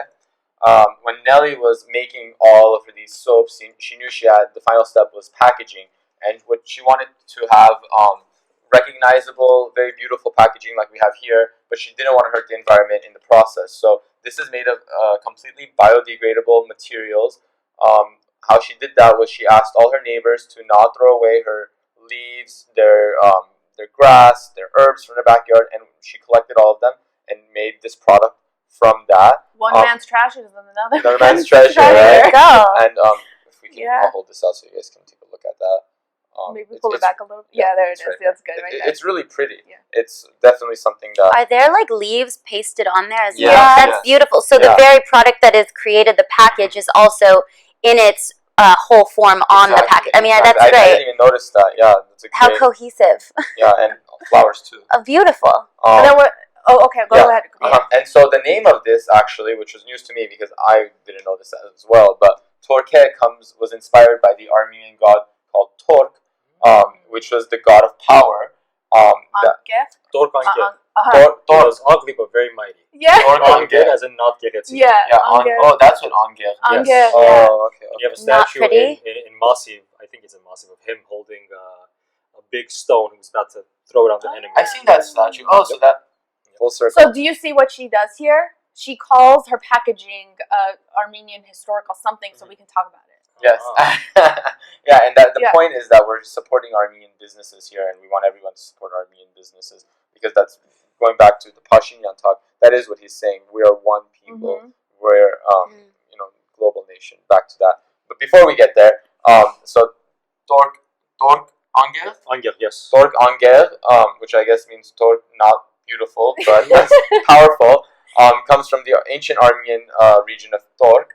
And Nelly thought that since he was the god of power, that if she called this Torke, then it would give power to her as well. Bring her power. Exactly. And so let's no longer delay this. The unveiling, The if you will. So again, it has What's a really inside? earthy feel to it. So I'm gonna unravel this and show Look at how beautiful trash in Armenia looks too. I That's know. awesome. Gorgeous. everything in Armenia looks beautiful. beautiful. Even the trash. Even So I'm the gonna trash. open this and show you. There's 4 soaps in here. Let me You want to take it out? tilt this out. Yeah. Let's look at the So different there's ones. What do you 4 got over there? soaps. Well, I'll Yes, give coffee? the coffee one. Yes. That's not the coffee one. This is the coffee one. Is it decaf? Is it? You're the coffee No. connoisseur. You're gonna have to let us know. I will give you Does the it smell like coffee? Smells like apricot Oh yes, please. to compare to your apricot, Oh yes. and Oh, it smells so good. Which one? just in time for pumpkin spice everything. Oh. We have pumpkin soap right here. Is that so basic? Is that the basic soap? Yeah. Literally. Hannah, do you have something to tell us? Words out of my mouth. So This is basic. sea buckthorn, Mm. and it has a fleur de lis on it, so it's This is very my. beautiful. This is what I call a rapama. You want to bite it, right? Yeah. Rapama I feel thing. like this is chocolate. But Which I, one's I that? still can't Sea believe that buckthorn. this Sea is buckthorn. this is hand carved. That is All hand incredible. carved. It's Very, extraordinary. All Could I hand smell the carved. coffee? I'm not a Please. barista, a JD You're barista, good. however. You're good. And they all This have is that apricot. sense of This it's- smells delicious. It's not oily. Yeah. Very earthy. It's just silky. Like all of these If you soaps wanna are eat it, just it's like they have such a silky texture. chocolate. Don't I eat know. it. Oh, I want to smell the coffee. Early hours. That was Avetisian soaps. You can go to nellyavetisian.com. She is available to ship, to bring it to you. If you have any questions, by the way, these are not the only soaps she has. We just picked the 4 to talk about, but if you go on there, all the benefits. You message her, she will give you the whole explanation. You tell her what you're suffering from, she'll explain it to you. So don't hesitate to reach out and support. This is made in Armenia by an Armenian, and I'm so happy that we like this is great, like a nice break from Yeah. Pashinyan. But we got to go back to Pashinyan to clip number 7. Եվ ես ուզում եմ Սփյուռքը Հայաստանը զուտ հումանիտար օգնության օբյեկտ դիտելու փոխարեն սկսել է ավելի ու ավելի շատ դիտել որպես զարգացման մի համահայկական նախագիծ եւ ահա Հայաստանի համար եւ հայ ժողովրդի համար շրջադարձային նշանակություն ունեցող իրադարձություն, որը ես համարում եմ Թումո կենտրոնների եւ սմարթ սենթերների բացումը, որը տեղի է ունենում հիմնականում Սփյուռքի ներդրումների միջոցով. All right, so in this clip he says, instead of the diaspora viewing Armenia as a humanitarian object, the diaspora has started to view Armenia as a more pan-Armenian developing project. Rhymes. The most important turning point were the openings of TUMO centers and smart centers that are made possible by the diaspora's investment, bringing it back again to the diaspora. Just a But question. Are we going to look at the other scenes as well, where he talks about investments and making profit? Okay, so we just talk about this one scene. Well, yeah, we're just talking about this one scene. I think it's pretty self-explanatory, and this shift in mindset has been going on for at least 5-10 years now, where Armenians living outside of the country are viewing Armenia not only or not as a place to send charity, philanthropy, but for development projects, as in investing money in good purposes, or as a place to do business. And he cites two indeed revolutionary projects, TUMO, funded by the Simonian family, Seven Silva Simonian, and the Co-op Smart Centers headed by Dr. Gado Ottoman, which are key examples of how the diaspora is having an impact in Armenia. And not just in Armenia, because TUMO centers are being built around the world. In Paris and Beirut, there are plans, I believe, to open one in Los Angeles as well. Oh, wow.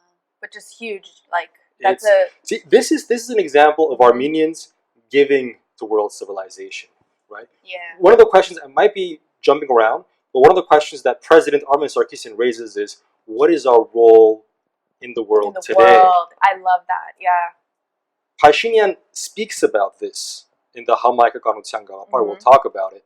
But Armen Sarkisian is the one who really champions this idea, in my opinion, President Sarkisian, where he talks about we're a small country, but a great nation. What is our contribution to world civilization? That rhymes too. Yeah. And TUMO is a primary example of that. And if I can interrupt, I don't have anything to add, but just about that, I think that makes me happy that we're at, it kind of reminds me of Maslow's hierarchy of needs, and the fact that we're at the level as a people, just a little bit over 100 years ago, having suffered genocide and mass persecution, Soviet era leadership and, what's the right word, kind of like oppression that we faced. Persecution, oppression, and now 30 years later, we're at the level to be thinking about what our role is in this world. I'm not gonna call out names, but there's many countries that have had independence, self-rule, self-governments for much longer than Armenia that are not quite developed to that point yet. They're not at that level of where they're thinking what is their contribution to the world. And I just think that's impressive. And I have to stress this, that we have to acknowledge that the 28-year-old Republic of Armenia today and the Republic of Artsakh haven't been made overnight. It's not just the result of the Velvet Revolution of last year. This has been going on for decades, folks. The fundaments of our nation today, independent Armenia today, was built in 1988 at the least. If we don't go 20 years before that to 1965, when we started to raise our voice in terms of Armenian genocide recognition. So we have to give credit to all the leaders of our country. Levon Petrosyan, Robert Kachikyan, Serge Sargsyan, their administrations, and the administration of today, of what we have today. We, my friends, we have built a country. As Zaven was saying, again, I'm not going to mention names, but we've been to many different countries who have had a very similar history to Armenia, or have seen war, have seen civil war, have seen ravages, but they are nowhere near where we are today. We have built institutions, we have built a country, and that country is being built as we speak. To what you said, I agree with you, but I think when it comes back to the diaspora and investments in diaspora, I think that the diaspora, we've just been quietly working and building, And so now we are allowed Tumo's allowed to go build. Smart Center is allowed to go, like, but we have been quietly doing it. Even the Armenian who was like, shut off, like, you shut up over there, right? Was like, all right, I'll just go build my business. I'll go become the VP of a corporation in another country. Like, I'll build on my own, and I'll say I'm Armenian. I'll push my Armenian identity, not to Armenia, but to the rest of the world. Well, and this is, I think, what is one of the most impressive qualities that I have found in many different Armenians, no matter which fraction you've identified with at different times. It's the sense of resiliency and hard work, that grit again, that spirit, that fight that gets you through. And you mentioned Maslow's hierarchy of needs, which I think is very psychologically aware. I think I saw it on your page. Yes, right? it is. It's in my notes. Maybe we can show it. It doesn't matter. It doesn't matter. We're all talking about it, which I think is wonderful. And the way that you move up, and again, if you don't know at home what Maslow's hierarchy of needs are, maybe we can like put something in there that just shows very quickly when we edit it, or something like that. Or you could just Google Maslow's hierarchy of needs. No, I will include it. Basically, it's a pyramid, and as you go up the pyramid, it starts with basically survival, and then it goes to, I haven't memorized it since grad school, safety, love and belonging, esteem, and then at the very top, which is like the little part, it's like the sweets and fats on the food pyramid. That part of it is self-actualization, or I guess as we're talking, racial actualization, something like that. And the way that you move up from them, there are different mechanisms, but one of them is this co-creation together, this joining once again of come, bring industry to our country, come back, let's all work together, because we've all been working independently and we all have that kind of spirit and that drive, but now it's time to create together. And once again, that is Prime Minister's driving point. It's like come together, cooperate with each other so that we can move up and eventually actualize. Not to get too woo-woo on all you. So, all right, let's go to clip 8 because it's kind of it's the same. It's more the same. Yeah. So clip 8. Երբ Հայաստանը այլևս չի դիտվում որպես հումանիտար օգնության օբյեկտ, որովհետև այսօր Հայաստանի Հանրապետությունում հաստատված է կառավարություն, Հայաստանի Հանրապետությունում իշխում է հպարտ քաղաքացին, եւ Հայաստանի քաղաքացին պիտի ամեն օրվա հետ ավելի մեծ հնարավորություն ունենա ոչ թե գոյատևե հումանիտար աջակցությունների շնորհիվ, այլ սեփական բարեկեցությունը կերտել արդար օրինական քրտնաջան աշխատանքով իր տաղանդով մեր հույսը դնում ենք հայ ժողովրդի աշխատասիրության տաղանդի վրա. Here he says, Armenia is not viewed as a humanitarian, he repeats again, humanitarian object because today in the Republic of Armenia, there is an established government. The Republic of Armenia is governed by proud Armenian citizens, and Armenian citizens must have bigger opportunities not to survive via humanitarian help, but rather build their own personal prosperity through their honest, rigid, and hard-earned work, through their talents. We are relying on the Armenian people's will to work and talents. And to me, like the point that I want us to discuss in this clip, I don't want to speak on behalf of Armenians who live there, but to me, the way I perceived it was he's saying that the Republic of Armenia is now has a government, right? It's governed by, like, as if it wasn't governed before, but is governed now. He's almost speaking to the younger generation who really led this revolution. When he says that, that's how I perceived it. And he's really pushing the hard work. Like, don't send us money anymore. Let's help them survive. Let's help them work. Let's build jobs for them. He's. I think that this was more driven towards the people who live there. Well, that's the cooperation piece that I was talking about. That's the co-creation. It's don't just send your humanitarian effort. Don't send the money. Thank you, but we need you. Yeah. We need to cooperate with the people in Armenia by coming there and working and being one. Yeah. Yeah, I resonate with that point of he's sort of trying to stress that today Armenia has an established government. At the end of the day, Prime Minister Pashinyan is a politician, so he has to draw that dichotomy. Yeah. To my mind, it's uncalled for because, again, this move towards investments and development projects didn't happen overnight. I've been practicing law in Armenia for almost 15 years, and we've seen these investments happen through different administrations. One may say that our law firm's work is administration agnostic. So whether it was Kachikyan, Sarkchyan, or Pashinyan today, we have been seeing these investments. But again, Pashinyan, he's a politician. He draws a dichotomy. And yes, there were injustices during the previous administrations. There was corruption. Hopefully that will be eradicated in the current administration and moving forward. But again, this trend towards investments and development projects did not happen overnight. It was present for at least 5, 10, if not more years. That's a good point. All right, ready for clip 9? Let's go.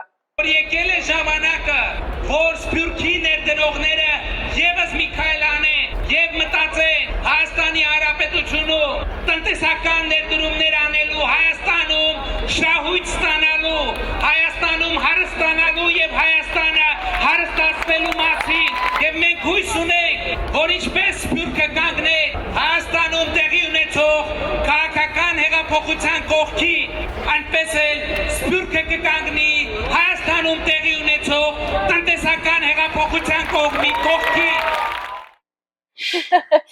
All right, so over here he says, the time has come for the diaspora investors to make another step and think about making profitable investments in Armenia, to become more wealthy via Armenia and to make Armenia rich. So he's saying like, we'll make you rich, just come over. And we are hopeful that the same way the diaspora stood in support of the political revolution, the same way the diaspora will stand in support of the Armenian economical revolution. So what he's doing here now, he's transitioning. He's like, we did the revolution, that was a political revolution. Now we're going to do an economical revolution, which was a huge part of his visit, was really driving the Armenian economy and starting this economical revolution. And that this is that transition into that now. And the way he's positioning it is that it's a win-win situation. If I can quote him, he said, "Harustanal yev harustatsnel," which means you get rich and make the country rich as well. Yeah. It's a kind of untapped economy, and not untapped because it wasn't, I guess, open before Pashinyan. As Stepan said, this has been a long-term process, and this is this investment in Armenia has predated Pashinyan and will postdate him as well. But it's still a developing country. There's a lot of opportunity, and he's saying, come take advantage of it, because it's beneficial to both you and your country. And if those are two causes, yourself and your country, that you care about, this is the place to do it, and now is the time to do it. Yep. Right on point. I mean, yeah. Armenians and non-Armenians should be investing in Armenia, not out of emotions and harinasirutyun and patriotism. It's important that you have that factor as well, but the main motivation, the leading incentive to put money in Armenia should be to make profit. Exactly. So in a sense, whether you move to Armenia, whether you move your family to Armenia, start a business in Armenia, you are doing that maybe as an Armenian, but more so because it's logical, it's reasonable to go to Armenia, and he's highlighting this. One thing though is I think Pashinyan, Prime Minister Pashinyan, should move beyond the word revolution. It's okay in some aspects. Oh, economical revolution, is that what you mean? It's being said too much, and I think it's making some people uneasy, especially our foreign partners. He mentioned the word, and I'm alluding to another speech of his at the UN General Assembly recently. Yeah. He uses the word revolution way too much. And I understand that it's sort of the Armenian brand, it's the Pashinyan brand. He is, again, not just a statesman, but a politician. We are past that. Okay. And in a sense, his tone of speech is also a bit, it's a rally, thousands of people have gathered, but you can deliver the same message in a more calm, with more gravitas. Yeah. Well, let's get to the next clip, because is that about the economic revolution? I have a thought. Okay. That I want to ask you. I think that's just to wrap up. Yes. We have to go beyond. Yes. That the revolution is done. In some senses, it is continuing in terms of political revolution, but in terms of economy, the branding is just. We should focus on the evolutionary development of the economy. His next even clip, if I think, fast forwarded. I think he explains why in the next clip. Okay. I think so, but you might disagree. I don't know. Let's play clip number 10 now. Սփյուռքի բոլոր գործարարներին հրավիրել Հայաստան, որովհետև այսօրվա Հայաստանում դուք չեք հանդիպի այն խոչընդոտներին, որ կար նախկինում։ Հայաստանից արմատախիլ է արված համակարգ Բանկային կոռուպցիան։ Ես հույս ունեմ, որ Սփյուռքը հատկապես Սփյուռքի երիտասարդությունը, երիտասարդ գործարանները, ստարտափեր ստեղծող մեր հայրենակիցները իրենց ուշադրությունը կկենտրոնացնեն Հայաստանի վրա եւ իրենց գործունեությամբ կտեղափոխվեն Հայաստանի Հանրապետություն, իրենց նախնիների եւ իրենց հայրենիք։ I'm going to quickly read it, and Sure. then this is my thought. I'm like, I can't wait to tell you this. He said, and I want to invite every business owner in the diaspora to Armenia, because in the new Armenia, you will not have the same obstacles as in the past. He says, systematic corruption has been uprooted from Armenia. I'm hopeful that Armenians of the diaspora, especially young Armenians, young Armenian business owners of the diaspora, Armenian startups will turn their attention to Armenia and thus return back to Armenia where their ancestors are from. Now, to go back to your thought, I think the reason why he's calling it an economic revolution is because he's saying that he's uprooting corruption. So therefore, he can call it an economic To revolution. my ears, that's still a political revolution. Uprooting corruption, having a just legal system, these are all political, legal categories and not necessarily economic. Economic revolution is when you have double-digit growth for a long period of time. So to my mind, the word revolution is being overused, and sometimes when it comes to the economy at least, we want a more stable growth as opposed to a leaps and bounds growth. Yeah. If we can achieve that, fantastic, but it'll still be through an evolutionary process with development rather than a sort of a revolution. Because economic revolution kind of sounds like going from capitalism to socialism, changing the fundamental principles of the economy. I see what you're I don't think we want that. It's not that, it's just stimulating it and taking out some of the obstacles that there might have been before. But again, I agree with you completely. It's not a revolution. You're not uprooting it necessarily. You're just evolving it and going forward in its natural course of process. I got it now, because the way I saw it was, I thought the reason why he's calling it an economic revolution because he's saying, he's a politician, like you said, he's saying that we're going to get rid of corruption, so therefore this is going to be a new economic revolution because there won't be any corruption now. And what I'm hearing from Armenia is good things, that he is actually delivering on these promises, at least in terms of eradicating monopolies in the country and having freer borders, better customs. My entrepreneur friends in Armenia keep on sending me these vibes that, we've seen these changes happen in the country, which is great. I don't want to downplay that at all. It's important. It's happening. But the word, I didn't think about that. What I think is really important to point out too is that from a linguistically psychological perspective, the words that you use matter when we're talking about shifting the narrative. And that's exactly what you're pointing out. It's exactly what you're picking up on. We can't keep using old terminology to describe new Armenia. And so I think that's, maybe there's a disconnect there for a young person if they were trying to bring business to Armenia, to be like, I don't want to be part of a revolution. I want to be part of progress. I want to be part of movement. Stability. It's not about the deconstruction of something. It's about the growth. Precisely. Yeah. Well, his next clip is the new image of Armenia. All right, let's play now clip number. Այո, ինչպես մենք միասին կերտել ենք Հայաստանի նոր իմիջը, այդպես էլ մենք պետք է շարունակենք նոր Հայաստանի հանրահռչակումը կամ ինչպես ընդունված է ասել promotion-ը։ Բայց ես հույս ունեմ, որ աշխարհի 10 միլիոն հայությունը կդառնա Հայաստանի, թույլ տվեք այդպես ասել, promoter, որովհետև Հայաստանը մեր բոլորիս երկիրն է եւ Հայաստանը մեր բոլորի հայրենիքն է։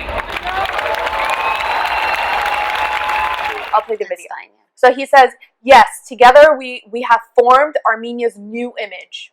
He says, but together we must continue to build on new Armenia's promotion. He uses the English word promotion, but it doesn't make sense. I think it makes sense. I understood what he meant. He almost said that he gave the diasporans, and sorry to overuse that because now I feel like I'm doing this revolution with this diaspora, and I hate myself for doing that. But anyways, he gave us, let me say it like that, he gave us who don't live in Armenia a task. He gave us homework. He said precisely. He said, you guys are the, and he said it in English, so there was no confusion as to what he meant. We are the promoters. We are the brand representatives of Armenians. in the world. Just like you said, how we've been doing it quietly behind the scenes for all these years. He said now it's time to continue that, but push it, twofold forward. We need to promote who we are to the world. And I think a lot of that, what he's getting to, is that we are more than what we've historically presented to the world. We are not just the first Christian people in the world that have survived the genocide. That is not who we are. Because when people say only who we are. That is not only who we are. If anything, that is the least of what we are. We have so much to offer. It's very important. It is very it is very important. But we have not so one of the least. Not the it's least. One of the pillars of who we are. It is one of the pillars. My point is that there's so many pillars to who we are, and that we need to emphasize all of them equally. Because when you meet an Armenian, Kim Kardashian, equally. Exactly. And that's a whole can of worms. But yeah, but when people say what it means to be an Armenian, of course, our history is huge, and our history goes way before 301 and way after 301. But 301 is important in itself. Yes, we were the first country to proclaim Christianity. How much does that mean to our people today? How Christian are we in belief and faith? That is, I feel like there's many other nationalities in the world that are much more heavily ingrained in the Christian faith. I think it's growing. I mean, we can't brush aside 70 years of atheism in our country. Of course. That did definitely have the impact. Of course. But for example, we are regaining recently our faith when I was, of course. But recently when I was in Georgia, I just felt like it was so much more prevalent there than in Armenia. And not to downplay our own Christian background and our own Christian faith, that's not the only thing of who we are. And so not the only thing. Not the only, it's one exactly. Of the pillars of our identity. Yeah, only. Underscore, bold, italicized. But yeah, I think he's saying we need to be the promoters of it. We need to showcase everything that we have to offer, not just two of the 200 pillars, and show that to the world as this is who we are. Going back to our conversation earlier as why are we important to the world, and why does the world need us rather than why do we need the world almost. And it's a shift in the way that you become powerful in the world by saying, I'm not going to wait for the world to happen to me, I'm going to happen to the world. Exactly. And so I completely agree with your point. Just want to clarify about our national identity and the Christianity being a pillar. Rather than downplaying that as a pillar, we should become better Christians as a nation to live up to that goal, that image that we are the first Christian nation. And not have it just be a fun fact. Not declaratory, exactly. Becoming true Christians, as in not just knowing Heidman. But there is, and not to dive too deep into this, because this is less important about the holistic conversation that we're having. But I feel like there is a sense of entitlement that the more we stray away from, the better, because it's more important. I mean, this is up to your religious views, but if you want to push on the fact that we were the first Christian nation, it's more important to be good Christians and then say that, rather than say that as a sense of entitlement against other Christian or non-Christian people, because the timeline is much less important than how we hold ourselves today. So just to your point exactly, we need to work on being better Christians, if that's how you and it's that sense of entitlement that rubbed me the wrong way. So I resonate with that point, Zaven. It's that one line from Badur Sevak's poem that may have been true then, but it's just not true today. That we do today have the sense of entitlement that it'd be better if we're just a bit more modest, acknowledging our role in the world, yesterday, today, and tomorrow, but also acknowledging that we are one of different nations in the world. But question, is that sense of entitlement only, is that a global Armenian perspective that needs to be changed, or is that very unique to us here in the United States and Southern California? I think it's a global Armenian thing. Really? We just see ourselves as I have a hard time saying it now because it just sounds wrong to my ears. That I say we have a sense of entitlement, but unfortunately, criticism leads to positive change. That is the case. We have to ask and answer very difficult questions. Those being, who is the Armenian in the 21st century? What is the role of Armenia among Armenians? What is the role of Armenians among humanity?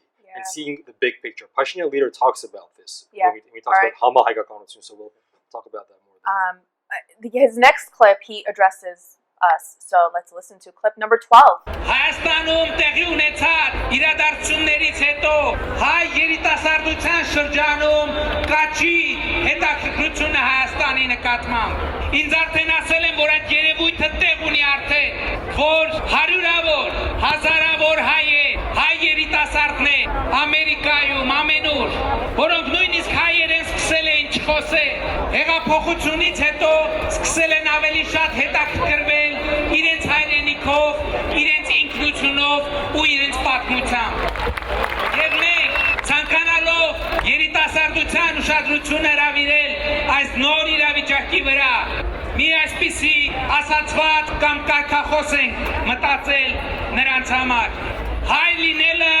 հետաքրքիր է, it's cool to be Armenian։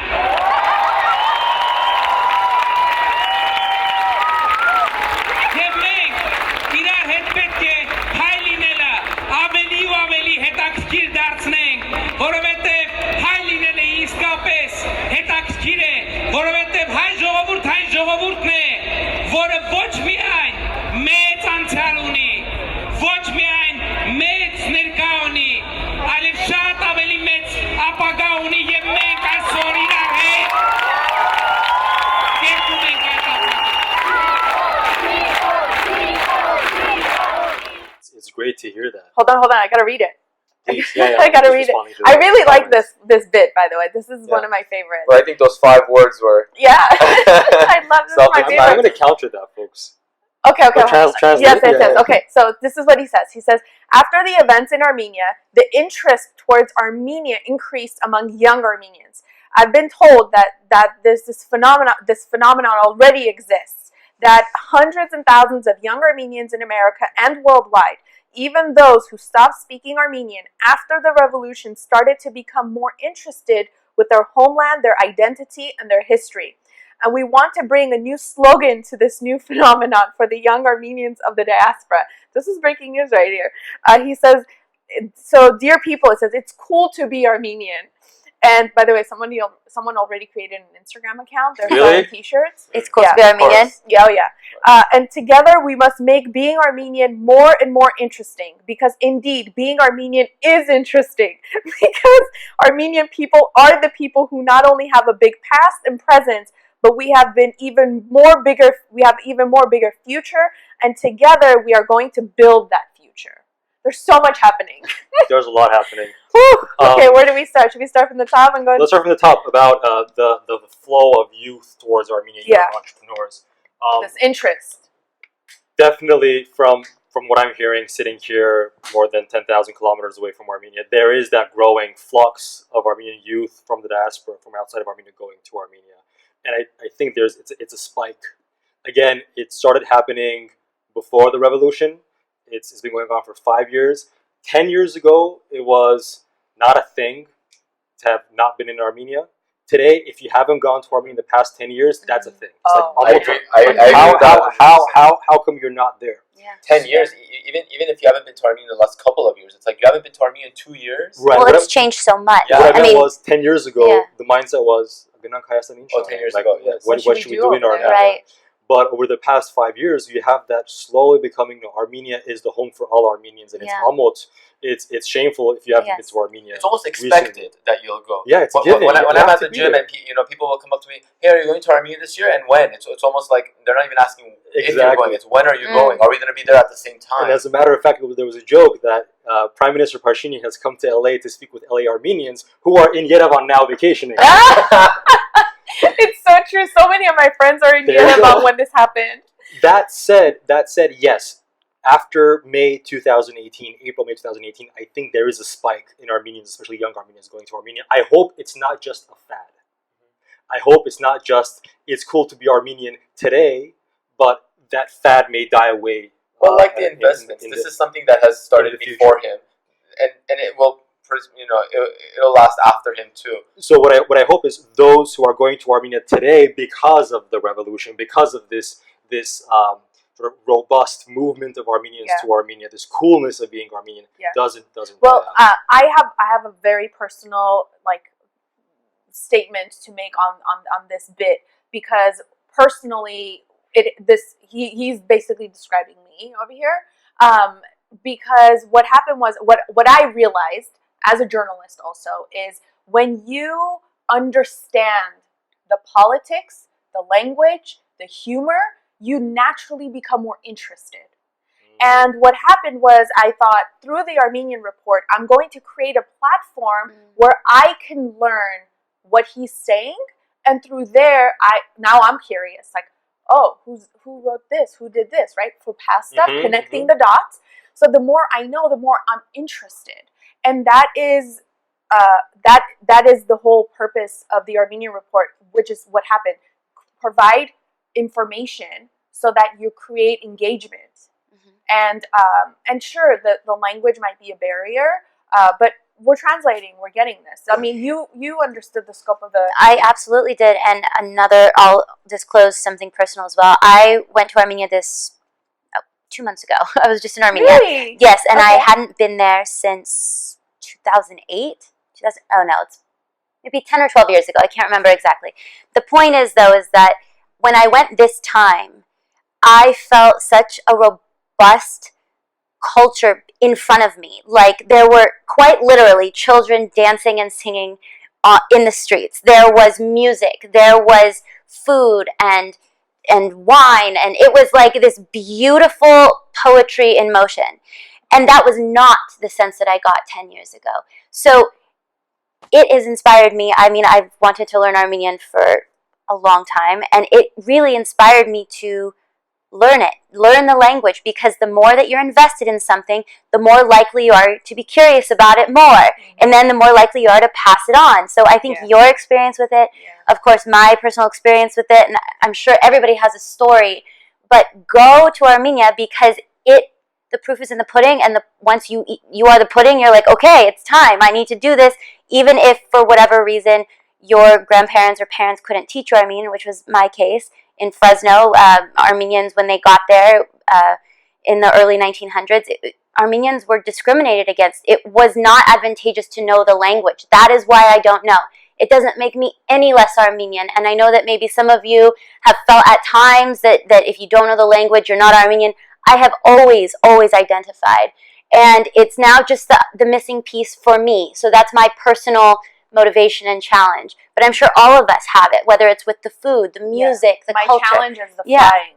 The flying, okay. There's therapy for that. There's therapy for that. Yes, help me. Yes, come to my office. We'll work on flying. Yeah, see? I'm very happy to hear that. And Armenia is changing drastically year over year. So, folks, if you haven't, where do I look? Do I look there? Do I look there? I look there. So, folks, if you haven't been to Armenia in the past 5 to 10 years, I look there. Go to Armenia. Spend a week in Armenia. Spend a month if you can in Armenia. It's definitely another country. And this goes out especially to those who haven't been there for 30 years, for 40 years. Armenia is a new country. It has been developing year over year for the past decade or so. So you're missing out. You should go to Armenia. And if you need tips, reach out to me. I'll let you know where to go. Yeah, and kind of picking up from what you just said, with the fact that a lot of people came here with the hope that Armenia fails, as they're going back to the very beginning of our talk, and that kind of legitimizes why they're being here. That was very much the generation that my parents came to the United States. My parents both came when they were very young. I think my mom was 4, my dad was 8, and ever since they've been back, they have not gone back to Armenia. I've gone to Armenia over 5 times now, completely by myself, because it started off as I wanted to go because I had a genuine interest, and it continued with tying it into the segment that we're on, that it's cool to be Armenian. It's cool to go to Armenia. I tell people there all the time. I say I have the opportunity, thank God, but I have the opportunity to travel to wherever I want, really. But I choose to go there because that is where it's interesting to be. That is where you feel that you can not only be there, be on vacation, enjoy your time, but actually be part of something greater. And the opportunities will present itself if you go. So, preaching to what Stepan just said, if you haven't been there, go to Armenia. It is life-changing. There are people that I know that have gone to Armenia forcefully. They were dragged onto the plane, and until the Aeroflot people didn't close the doors and the plane didn't take off, they were not convinced that they were going. They have gone once, and they have gone back every single year. It is something that is within all of us, and whether it's been to use Pashinyan roots, uprooted or not, it's there. It's in our psyche. We naturally love it. But if you go, that will kind of awaken that sense of you. So this is, I think, something that we can all preach Agree on, yeah. to go. 100%. I just need All you need to do is flight go. there. All you need to do is go once. Go. After that, it's up to you. But you'll be going back. something. All right, we're Give gonna it take 15 years, you'll be from here to Yerevan in, I think, 3 hours, 4 hours. I think the travel is going to change drastically in the coming decades. So I'm just give hoping some time. Elon Musk comes up with something.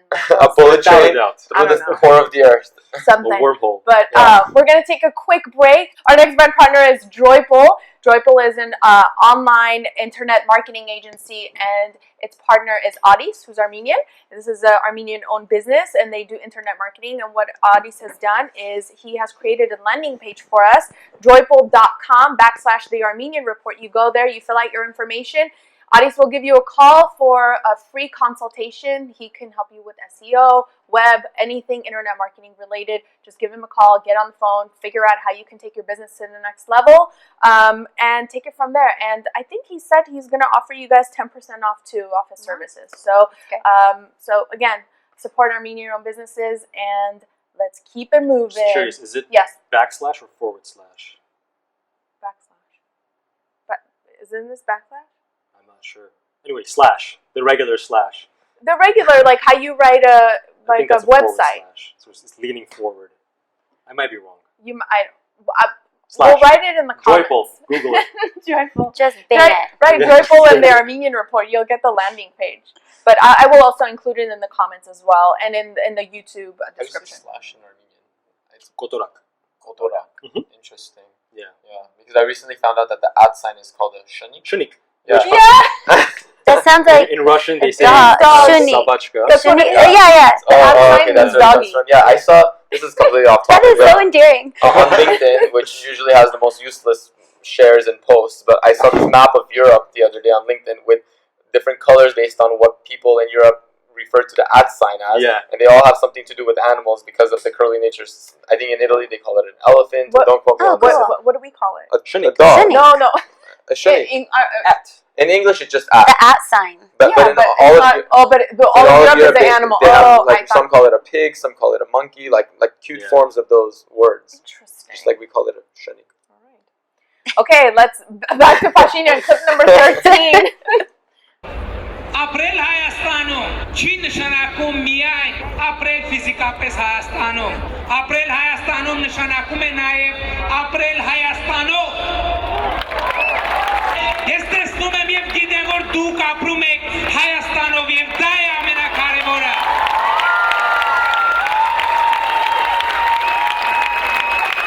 Հայաստան! Հայաստան! Հայաստան!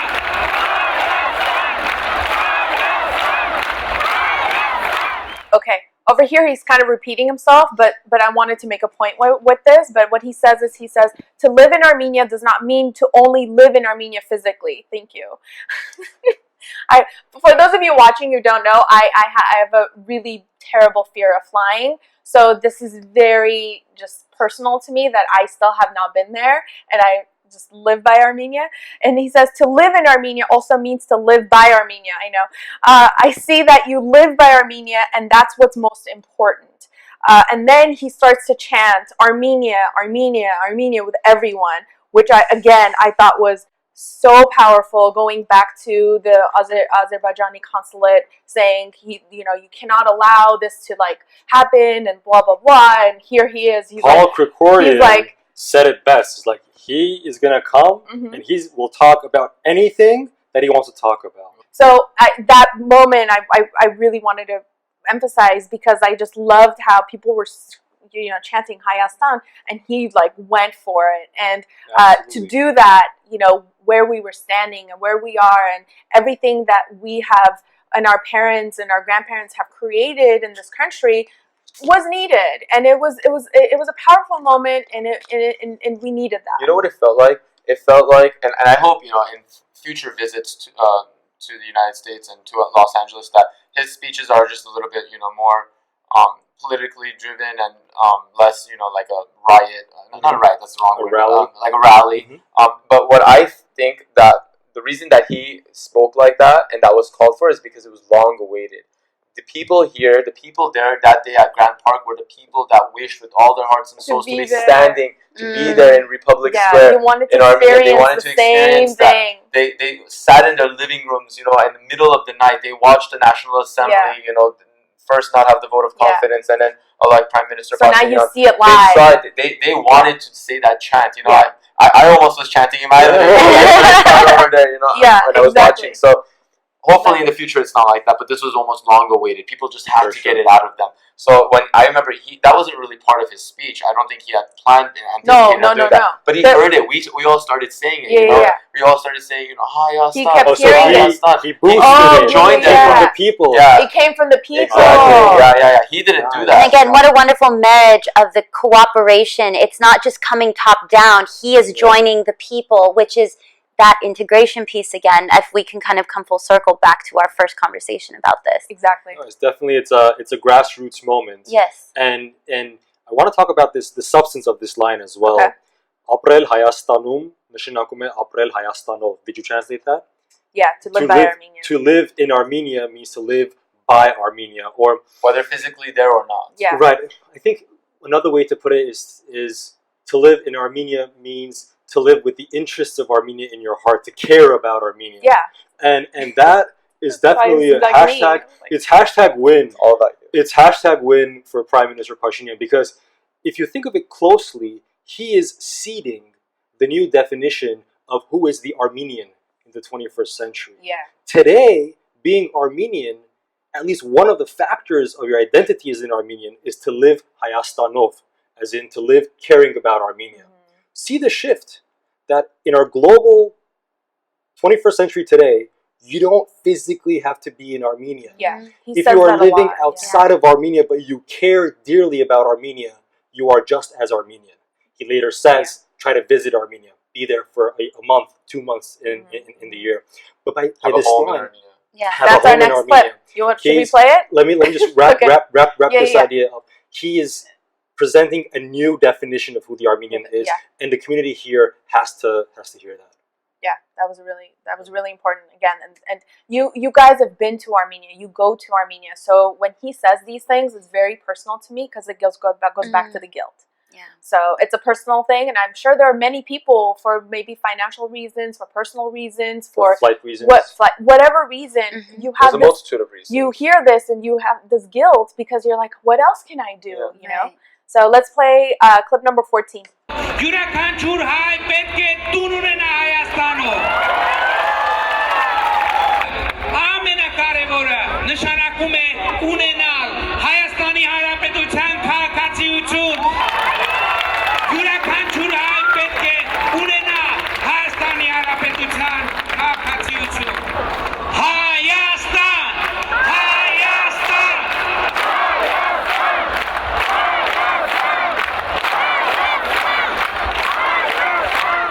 Each and every Armenian must have a home in Armenia. But most importantly, to become a citizen of Armenia, each and every Armenian must have a citizenship to the Republic of Armenia. Wow, because I gave up I don't know, did we? I think I had to give it up. I think back then you couldn't have dual. What year did you come? This is the way it works. Good question. 95. What day? Exactly. What day? If it's 95 exactly, it matters. Are you serious? Were you born in Armenia? Yeah. And you March. You left your permanent residence of Armenia after January 1st, 1995. Yeah. Okay, so you may very well be a citizen of Armenia right now. Really? Yes. I'm gonna cry right now. Where's the How does that work? So the law says that Soviet citizens of the Soviet Republic of Armenia, if they are permanently residing in Armenia as of January 1st, 1995, defined as not having officially left permanent residence in Armenia as of January 1st, 1995, are considered to be citizens of the Republic of Armenia. So you might as well, I have a good immigration attorney in Armenia, so if you're curious to find out if you're an Armenian citizen or not. Yes. I'm so excited for you right now. You're there. You are of and by and all of the property attributes, I have to say this. the fact that you have U.S. citizenship, that you publicly renounced your Armenian citizenship, doesn't mean you are not a citizen of Armenia. So double check just to avoid any kind of confusion down the line. I'm saying this as an attorney, but this is not legal advice. I'm not saying it as your attorney. I'm saying it as an attorney. I have to say it. You have to. You have to. You have to.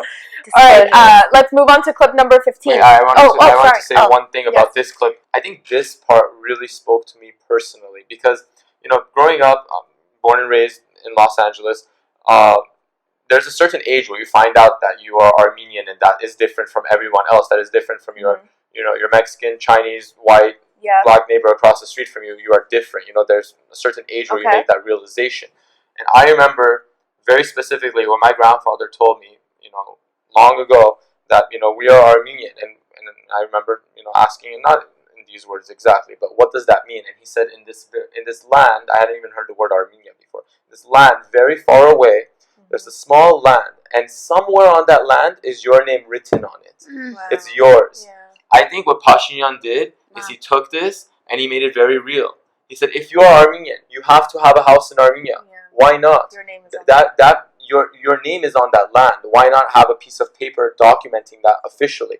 And the same thing goes when he says that all Armenians should be citizens of the Republic of Armenia. That doesn't downplay the fact that if you're not a citizen of the Republic of Armenia, I am not. You might be. We are definitely not. But that doesn't downplay the fact that if you don't have that citizenship, then that makes you less Armenian. No, quite the contrary. It says that if you don't, then that is your next step. Because having a citizenship to the country almost binds you in that country. It binds you in the benefits that you can receive as a citizen, as well as the responsibilities that come hand in hand. Yeah. And I think that Armenia, and we don't have a Ministry of the Diaspora anymore. It's now a High Commissioner. It's a High Commissioner. Kazarian, who was the past mayor of Glendale, is now the High Commissioner of the Diaspora. I think in coalition with him, I've been working with, and a couple of the members of Parliament, we've been discussing something as to like a meet me halfway, kind of not a full-fledged citizenship that comes with the full benefits of living in Armenia and the full responsibilities of living in Armenia, but almost something in the middle of where the ground that we all stand on. We have that.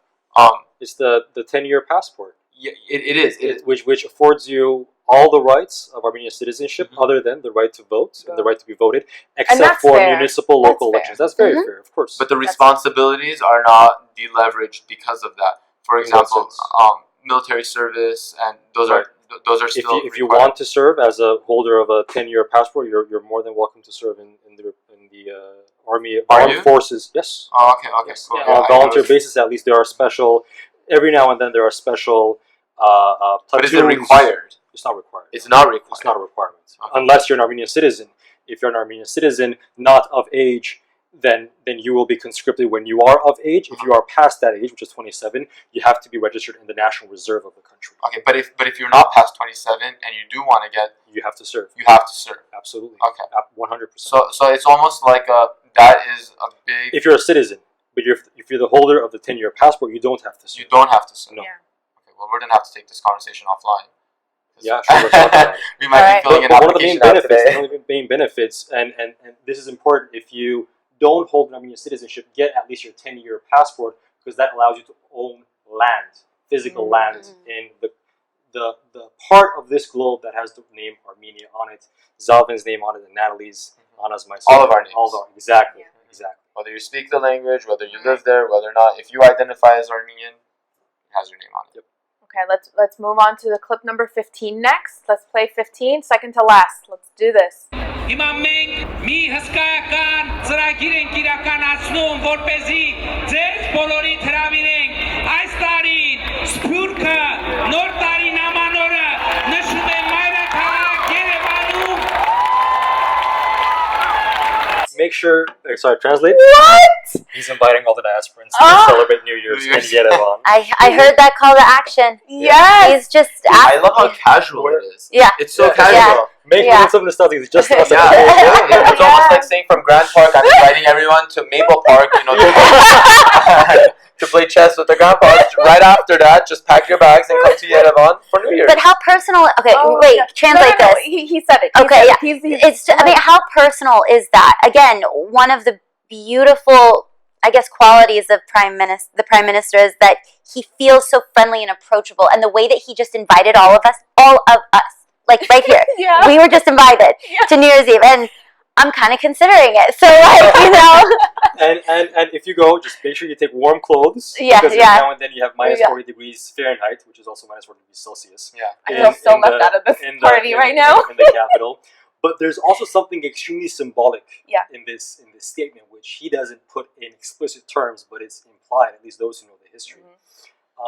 The Jewish nation for centuries said, on New Year's Eve, when the clock hit midnight, they said, next year in Jerusalem, as in hopefully we'll have our own country next year. The same with Armenians. For centuries we said, Kal Dari Vanin Mech, next year in Van, which was historically a capital for the Armenian highlands of Greater Armenia.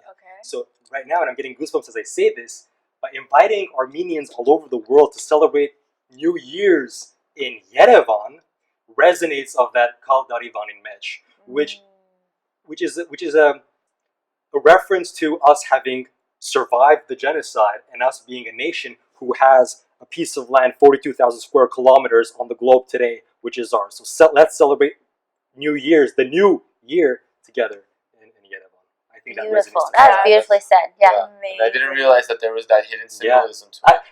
I think it was on his mind. I mean, that's what I heard when he said that. I mean, there has to be a reason he didn't say Christmas, he didn't say any other New Year's. holiday, but New Year's, yeah. Goodness, I think he says both. He says New Year's and Christmas. And Christmas. Yeah, he says So this is our last clip. So and in the last clip, there's a lot of at the end. Let's just pay attention to like the people's at the ending. So let's play clip number 16. Հայաստան այլևս փոքր երկիր չէ, որովհետև Հայաստան այլևս ներկայացնում է ոչ միայն Հայաստանի բնակչությանը, այլ ամբողջ հայությանը, ամբողջ 10 միլիոնանոց հայությանը։ Եվ եկեք պայմանավորվենք, որ մենք ամենացորդ նվիրվելու ենք այդ առաքելությանը եւ ինքներս մեզ համար, մեր սերունդների համար, մեր նախնիների համար վերականգնելու ենք Հայաստանի տնտեսական, քաղաքական, գիտական, մշակութային մեծությունը եւ սա մեր ամենակարևոր առաքելությունն է։ Եվ ուրեմն, կեցե ազատությունը, կեցե Հայաստանի Հանրապետությունը, կեցե Արցախի Հանրապետությունը, կեցեք մենք եւ մեր երեխաները, որ ապրում են եւ ապրելու են ազատ եւ երջանիկ Հայաստանում, սիրում են բոլորին, հպարտանում են բոլորովը եւ խոնարհվում են բոլորի դարած։ Շնորհակալ եմ։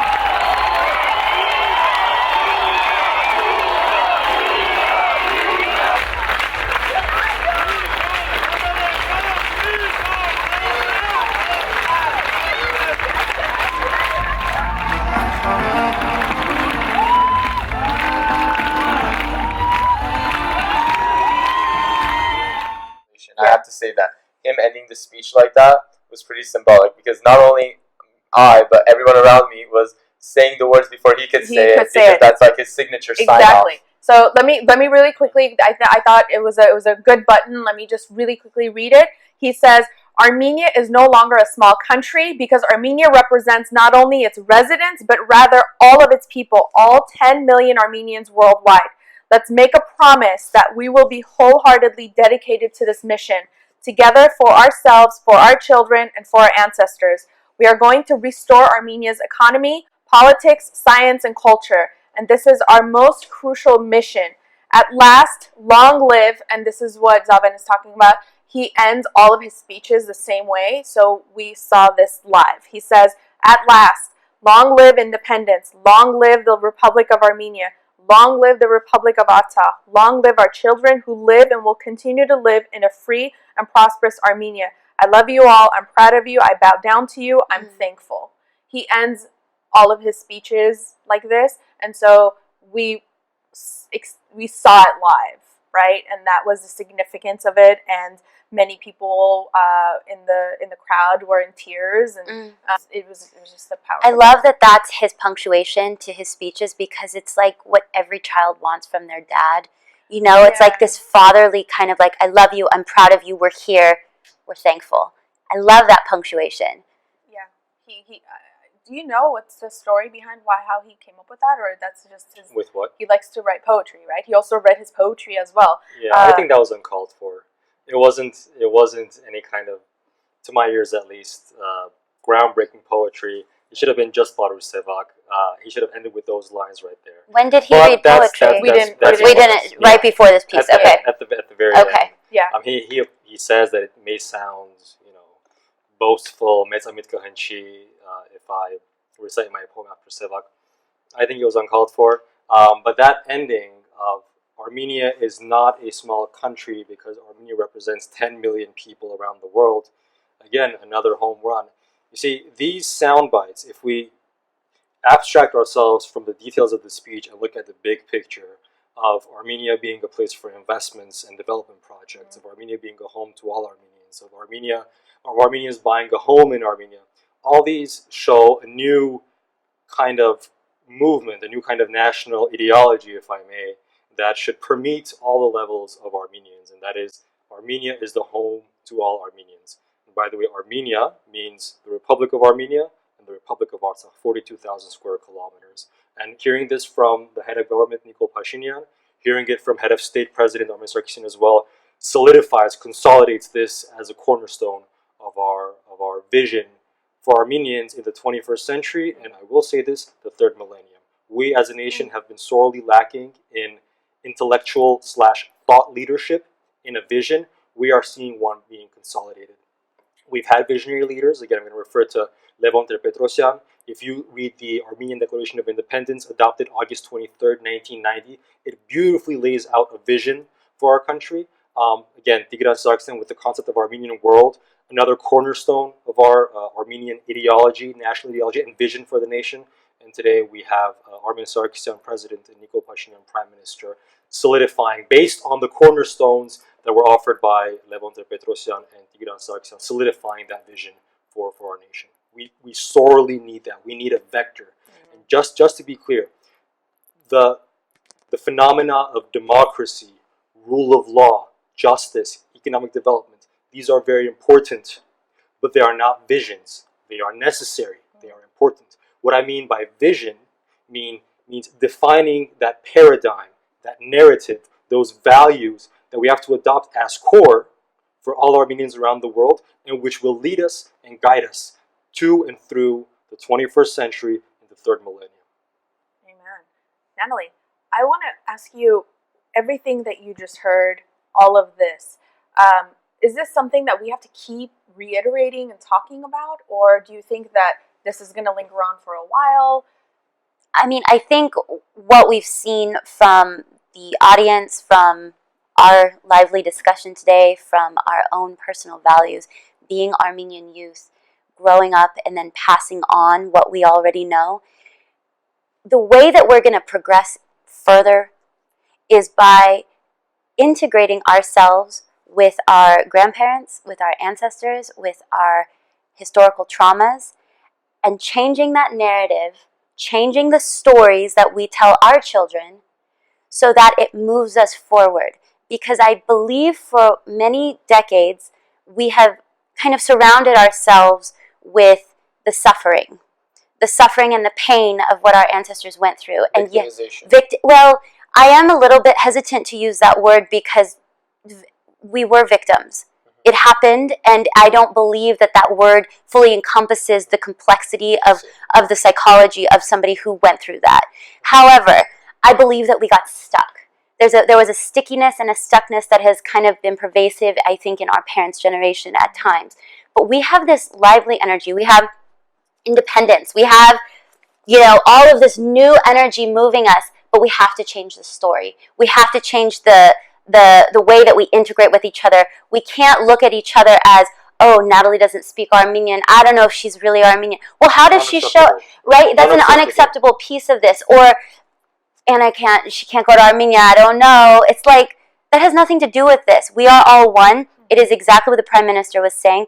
So the healing must continue, and I'm so hopeful that it will, based on the fact that we're even doing this right now. This is evidence. We are living evidence right now that this is moving forward and progressing, and it will heal us, and we will continue to integrate and no longer be disintegrated in that way. 100%. We're too small of a nation to start divvying ourselves up based on different factors of, do you know Armenian or not? Have you been to Armenia or not? We have to Do you redefine. speak Eastern or Western? Do you use Yes. classical or reformed Are orthography? you All of 100% that. or 75%? Yeah. Yes. It's Yeah. we have to define the values that make us Armenian, and I think knowledge of language, having been to Armenia, having home in Armenia, while it's a factor, but it's not the factor. It's not. Yeah. It's not There is defining. no one factor. It's all of I these think that one together. factor is, Pashinyan said it beautifully, Aprel Hayastanov. Mhm. For our nation, the one, I think, primary factor of defining who the Armenian is Aprel Hayastanov, caring about Armenia. And that's beautifully presented in the concept of Hayastana Kentronutun, Armenia centrism, which is our nation is one whole. Again, people who have been to Armenia have not know Armenian, doesn't matter. We're one whole, coalesced around the reality of Armenia, the Republic of Armenia and the Republic of Artsakh. All right. Are we good? Yeah, I just want to conclude by saying the energy that day with the conclusion of the the little portion that we just heard was unreal. It was the feeling of everyone feeling so united, having kind of understood that Pashinyan's point was, what was just said, that there is no one defining factor. Everyone who is here is of equal value to the Armenian nation, wherever you are, no matter how often you've gone to Armenia, no matter how well your Armenian speaking skills are, or if you know how to read or write in Armenian. No matter all of these factors, you are part of us. And I just thought that was so. It was just so wholesome to hear that. And to feel like that, and to see that atmosphere coming from the last time I remember a head of state visiting Los Angeles, which was when Charkchyan visited LA 2008, I think, or 2010. It was about 10 years ago. Was it for the protocols? It was for the Turkish Armenian protocols. It was for the Turkish Armenian protocols, and I just remember that sense of pride, that sense of I think pride is the best word. Pridefulness in your leader was just not there, and people were protesting, and I didn't go to that protest. It was a very prickly issue. It was a prickly issue. It was not the best context. It was not the best context for him. Exactly, for him to be here, and I don't think I participated. I was far too young at the time to participate. But just even the fact of going on the streets of a foreign country and protesting your own leader being here, it just didn't feel good. But signing him off the way that we did. Yeah, the energy was everybody was so excited to have him, and